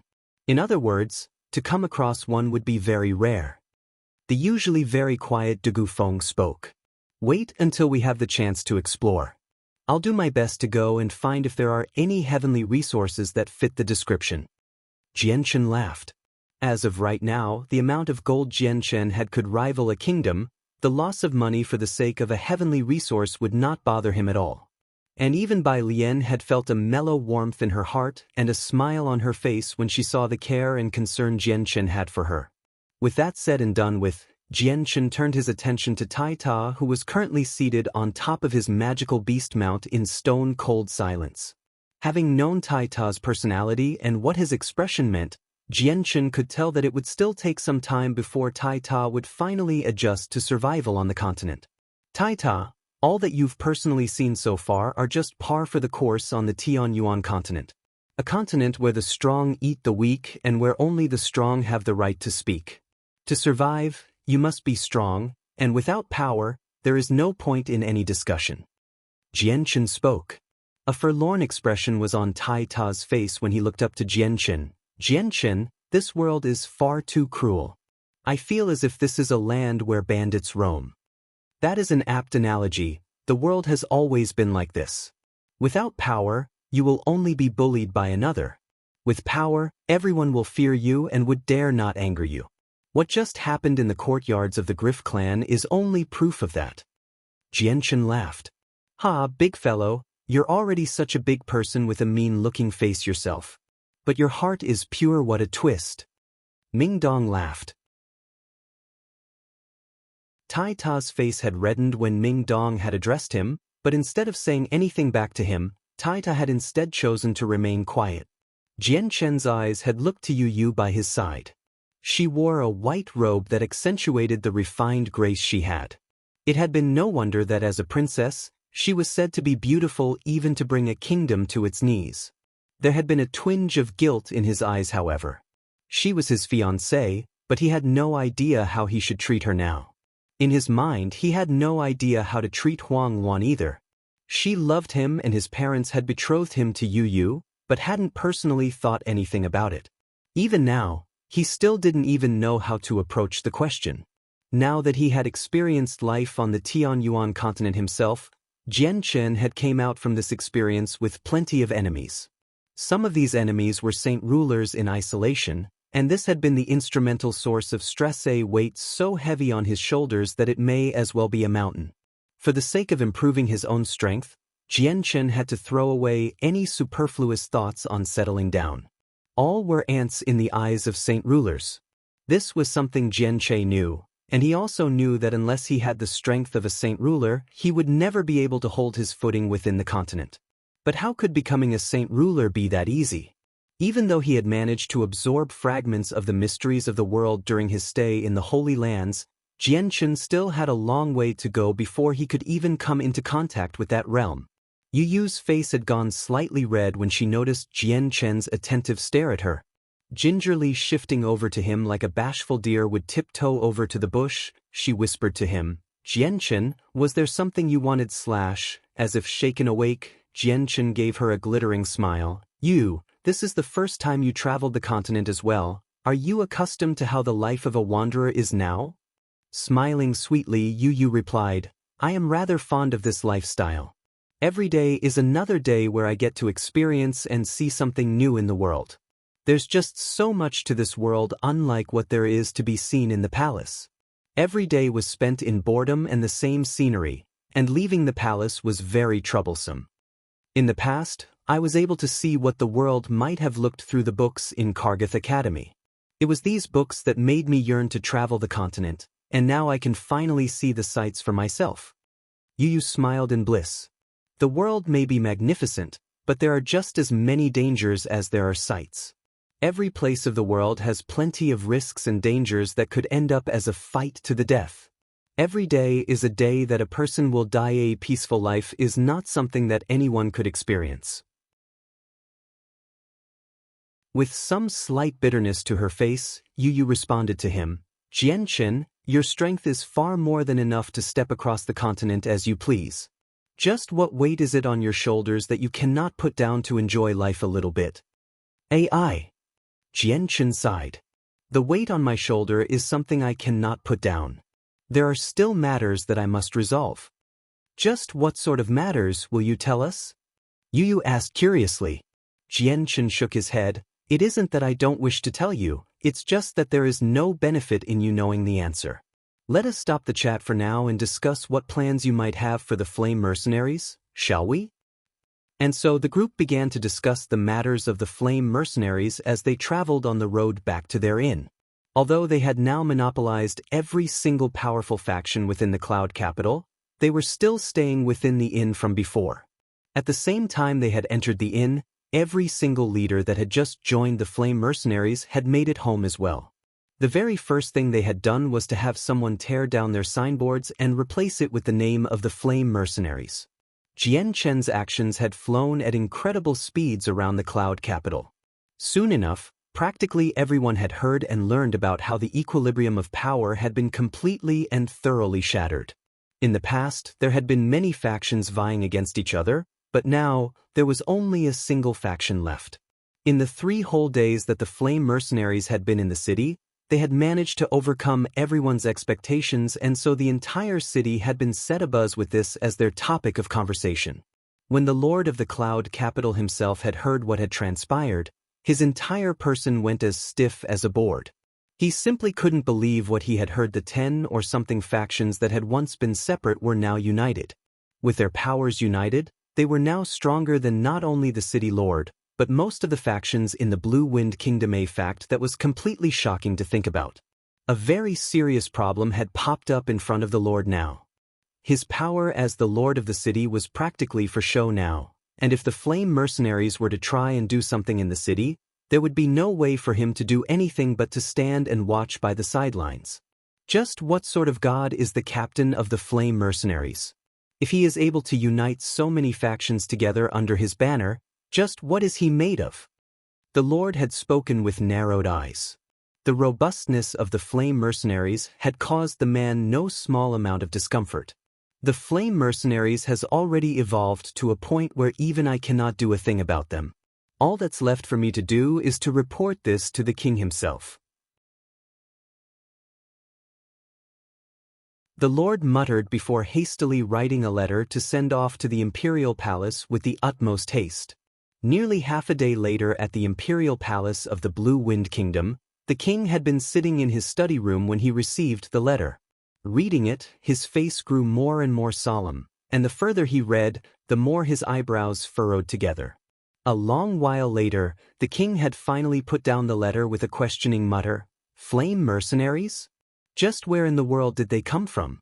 I've never heard of such a name, and yet they have already subjugated several factions that had an Earth Saint Master in their ranks. That is practically unbelievable." The fact that the Flame Mercenaries had managed to accomplish so much by uniting several dozen factions together into one faction had been an extremely important issue that made the king very worried. Then, as if the king had thought of something, his eyes begun to sparkle. Perhaps there is a Heaven Saint Master within the Flame Mercenaries. Only a Heaven Saint Master would be able to accomplish a feat like subjugating several factions at once. Having reached this conclusion, the king's face grew inexplicably solemn. Men, call for Master Ku Yun into my study at once. Soon enough, an elder with gray robes came striding into the room. This elder was in his 60s and had bright eyes that sparkled brilliantly. Your Majesty, what matter have you called me here today? The elder smiled, but he did not bow to him. Holding out the letter to the man, the king spoke, Master Ku Yun, please take a look yourself. Waving his hand, the man floated the letter from the king's hand and into his own hand before starting to read it. Soon enough, the elder's eyes began to show signs of surprise. What a mercenary team this Flame Mercenaries is. In 3 days, they managed to unite over a dozen factions? But with a strength like that, why have I never heard of the Flame Mercenaries before? I am quite vexed by this situation. These Flame Mercenaries are most likely a foreign power that immediately sought out to subjugate an entire first-class city in one go. Their scheme is very apparent to see. If we let them alone in our kingdom to grow, then they will become the bane of our existence sooner or later. The king spoke seriously.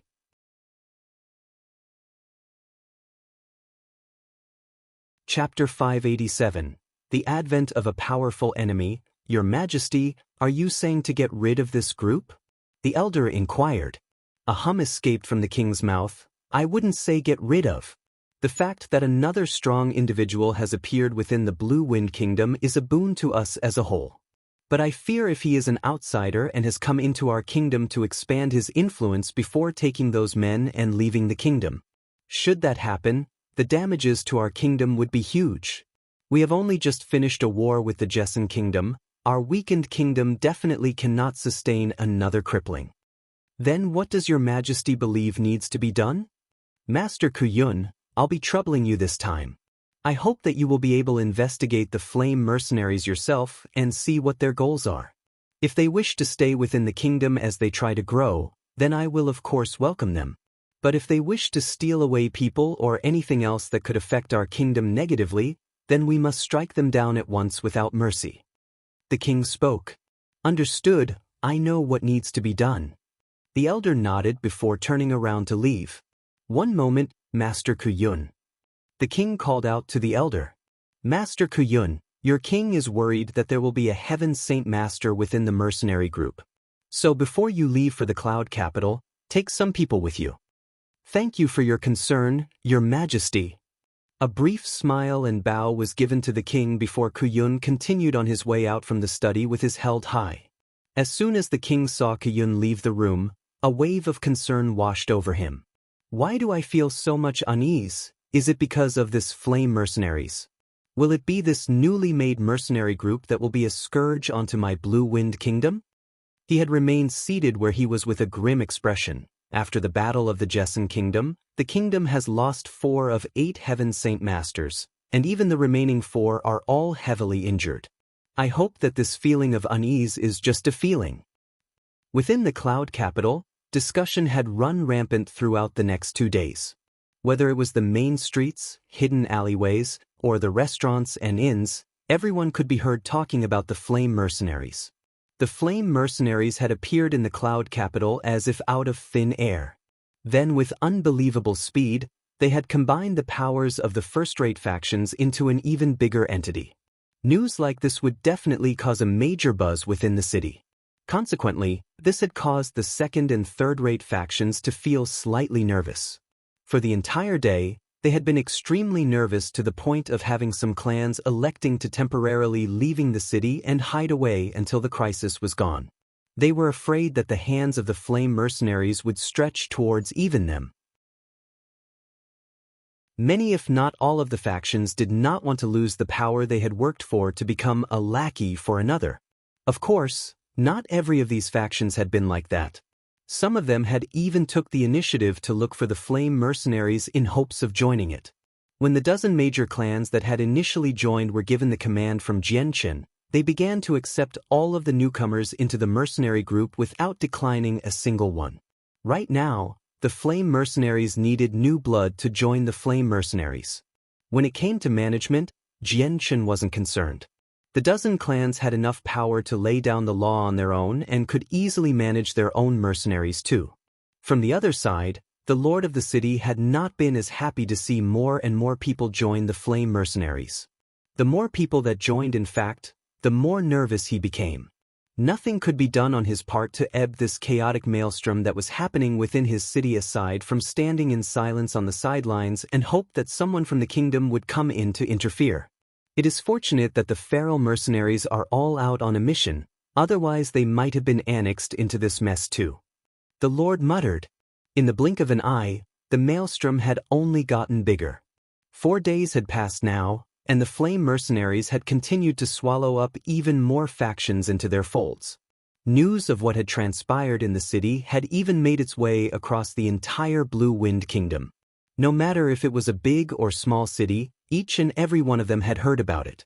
Whether people believed it or not, the news that they received had sparked a paradigm shift in the Blue Wind Kingdom. The rise of a new powerful faction had come.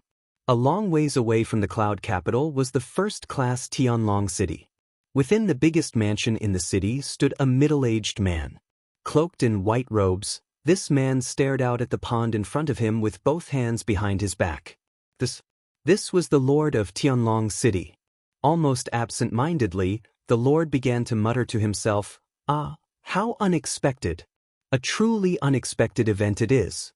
The originally weak and piddling mercenary group back in Wake City has suddenly transformed to be strong enough to subjugate the entire cloud capital in several days. A change like that is utterly inconceivable." Inside another room in the same mansion sat Cat Ada and Katafii. Seated at a table, the two of them were discussing with one another over a bottle of wine. Having rained his cup, Cat Ada spoke to the other, "Katafii, you ought to know what happened back in the cloud capital too. Do you think that the flame mercenaries there are the very same ones from Wake City?" "I do." Katafii spoke. As the stoic one of the two, he cherished his words as if they were gold and did not dispense them easily. "How are you so sure?" Cat Ada pressed on. Jianchen's strength is an unknown to us, but to have a 6th cycle Earth Saint Master at his beck and call? It is him. Katafii spoke. There had been suspicion and confusion to be in his mind, but his face betrayed none of those emotions. Draining the rest of his cup in one single gulp, Cat Ada sighed. It really is hard to believe that Jianchen has accomplished so much in just 2 years. 2 years ago he was said to have joined the gathering of the mercenaries. Did he receive some sort of boon while he was there?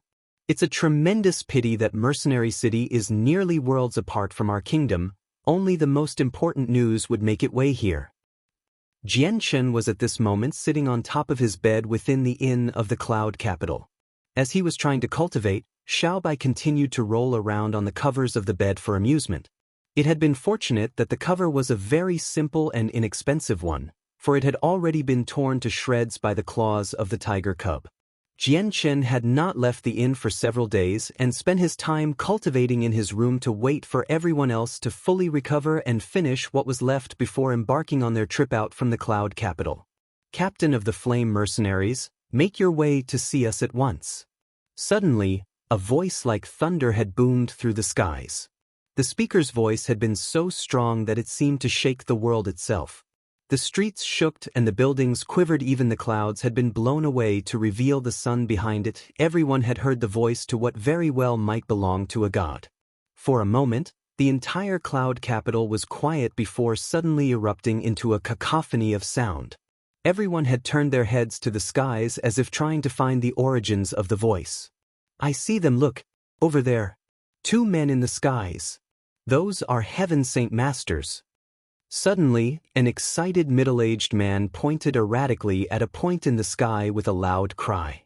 The heads of everyone in the city turned to look where the man was pointed at, and indeed, there were what appeared to be 2 tiny ant-like dots up in the sky. While small in figure, the might that exuded from them made them look more like gods descending upon the mortal world.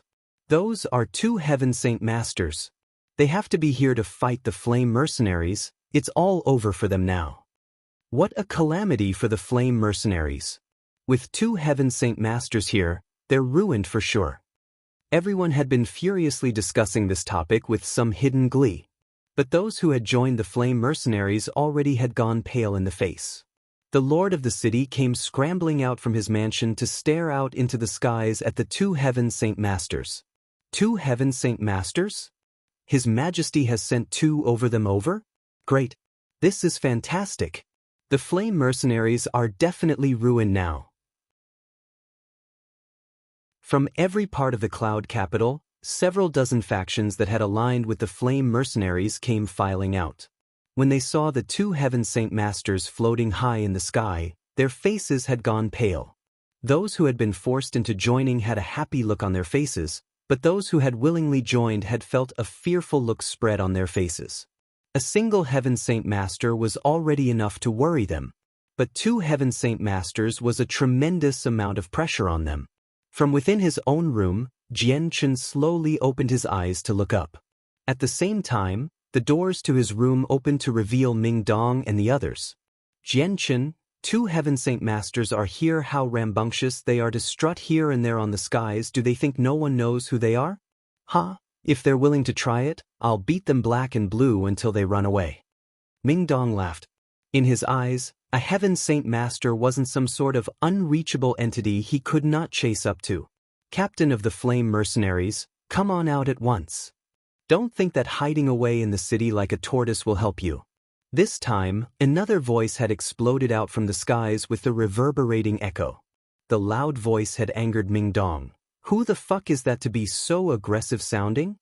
A cold smile appeared on Jian Chen's own face. Stay here, I'll go out to greet them myself. As soon as he spoke, a single hole had suddenly appeared on the top of the roof, revealing the bright azure skies beyond it. Not even a second later, Jian Chen had already disappeared from his bed into the skies.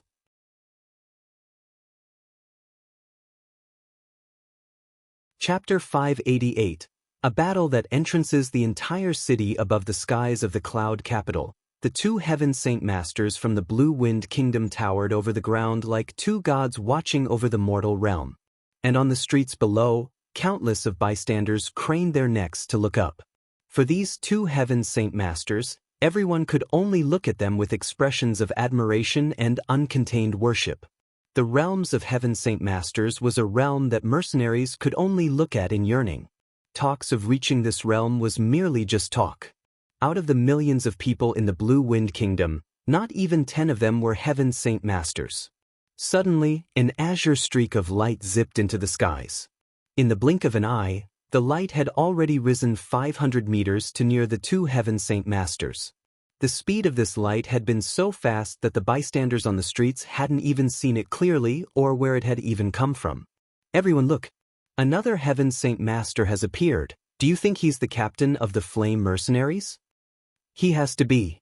But I didn't think that there'd be another Heaven Saint Master here. What speed that captain has!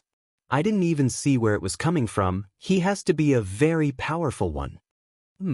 This time there's 2 Heaven Saint Masters from our kingdom to greet him.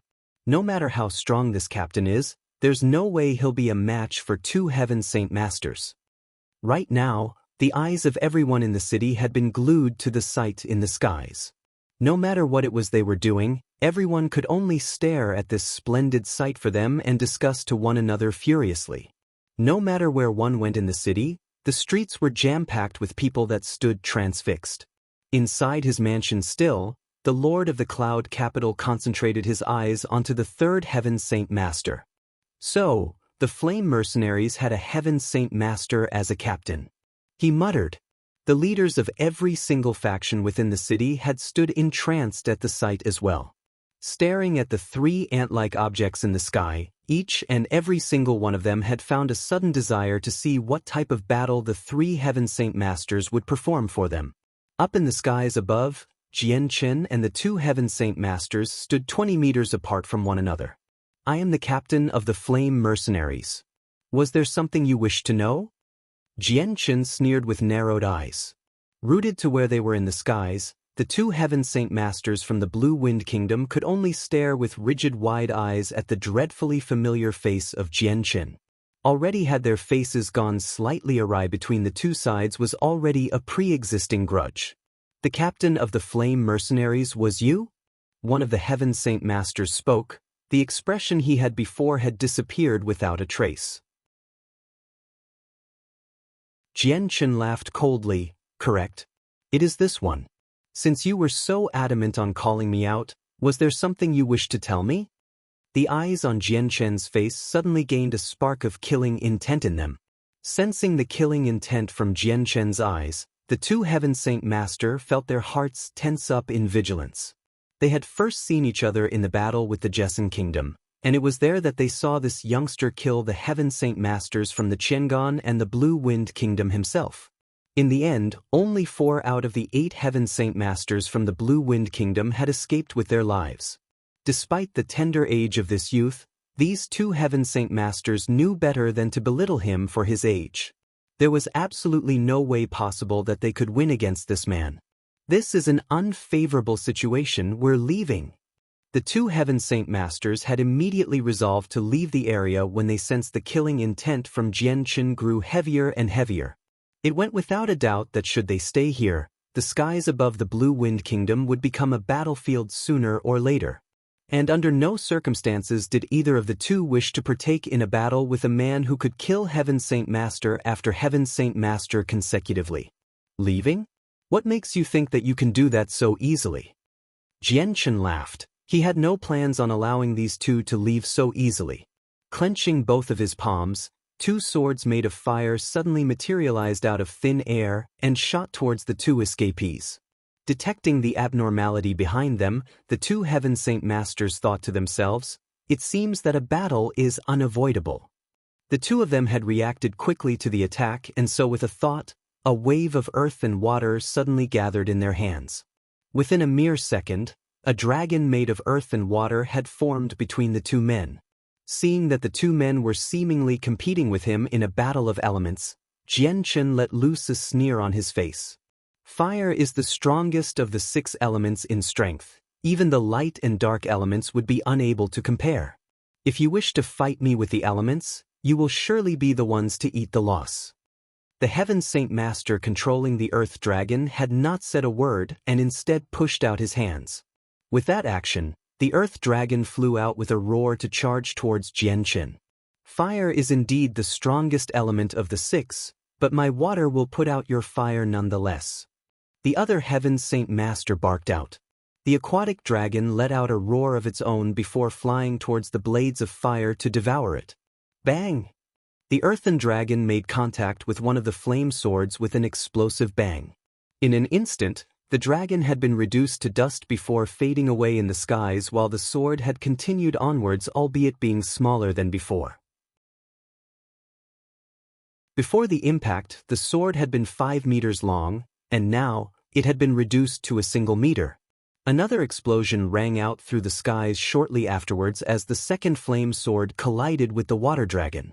In a brilliant display, the water dragon exploded apart to turn into a spherical ball of water to try and drown out the flame sword within it. SSSSS. Water and fire were in nature contrasting elements. So when the 2 elements intertwined with one another, a sizzling sound could be heard while vapor rose up from the sphere to cover the visibility of the 3 combatants with the smoke. From either side of the battlefield, neither person could see the other. The cloud capital had been a cacophony of sounds that erupted this way and throughout the city. But now, the city had transformed into a ghost city without a single bit of life to be seen. Not a single person had said a word as they watched the spectacle above them. Even the rooftops of the buildings had people standing on top of it, but not a single of them had dared let out a breath of air as they watched the battle. Ming Dong, Dugafeng and the others stood on top of the roof of the inn to look up at the battle. Not a single one of them had looked worried for Jianchen, however. They did not need to worry about any danger that might befall Jianchen as they were all confident in his strength. 2 Heaven Saint Masters weren't nearly enough to harm him, and even if that number were to be multiplied, Jianchen would not be harmed still. Only Bai Lian had been nervous about Jianchen since she did not know his full strength. She knew that her older cousin was a Heaven Saint Master as well, but the fact that he was going up against two other Heaven Saint Masters worried her greatly about Jianchen's life. Just like Bai Lian, Taida had worried for Jianchen too. Bang! A muffled explosion rippled through the airs once more as the saint weapon of the controller of the Earth Dragon smashed against the flame sword. This time, the sword had disappeared into wisps of fire before disappearing from the world itself. At the same time, the battle between fire and water had ended as well. The steam from the struggle had grown fainter and fainter, but no sizzling sounds could be heard anymore.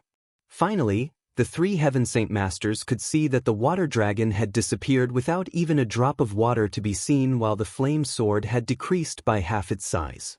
What a flame! The Heaven Saint Master had cried out. But even before he could finish his speech, the flame sword had shot straight at him with a velocity that was even faster than before. Not daring to taking any careless risks anymore, the Heaven Saint Master took his saint weapon out and smashed apart the flame sword with narrowed eyes. If Sire wishes to be as aggressive as you are, then do not blame us too for being impolite. Ku Yun, let us use our battle skills together. Nodding grimly, Ku Yun knew that the battle today was undoubtedly a battle where they had to fight to the best of their abilities in order to survive. And now that the two of them were on the same page, neither of the two hesitated to begin to use their battle skills. As Heaven Saint Masters, using an Earth Tier battle skill could be done with ease and did not need any additional time to charge up the power for it. Earth Tier battle skill Hammer of the Earth God. Earth Tier battle skill Dimensional Sword Chi. As the two of them finished casting their battle skills, a tremendous sledgehammer 10 meters long made completely from the earth element formed above Ku Yun. With a single movement of his hands, the hammer slammed downwards onto Jianchen. By his side, the other man had exuded a tremendous fog of sword chi that shot forth the envelope Jianchen within it. From Jianchen's eyes did two bright lights of azure and violet form.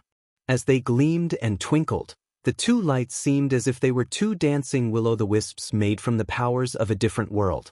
Suddenly, all sorts of stones, bricks, tiles, and even steel had begun to levitate up into the skies. From each object that flew up, a faint glow of azure and violet could be seen radiating from it. At the same time, the origin energy of the azure and violet sword spirits had formed into a single sword. Wielding it in his right hand, Jianchen had seemingly transformed into a whole different person. With a sword in his hand, the aura around him had turned as sharp as his weapon. Following a flash of azure and violet, a series of mirror images followed Jianchen's figure as he streaked through the skies. Wielding the origin energy, Jianchen waved his sword and immediately sliced through the giant hammer as if it were made of tofu rather than earth. And so, in a single stroke, the hammer had been split in two. With the hammer destroyed, Ku Yun's battle skill had been broken up as well, meaning that the earth element that had been materialized for it had disappeared back into the world. No, that's not possible. Ku Yun cried out in fright and dismay. How had his Earth Tier battle skill be so easily defeated like this? But Jianchen had continued to wield his origin energy sword with blinding speed towards the man without pause. With an explosive power that was no less inferior to his saint force in the past, the azure and violet origin energy had stabbed itself deeply into Ku Yun's chest and then out from it. You're tuning in to the Passion Pages YouTube channel. We're so grateful for your support, and don't forget to subscribe to join us on this incredible journey through captivating stories. Your generosity through donations truly makes a world of difference, as it's the primary source of revenue that allows me to expand and enhance this channel for you. Thank you from the bottom of my heart for being a part of this adventure.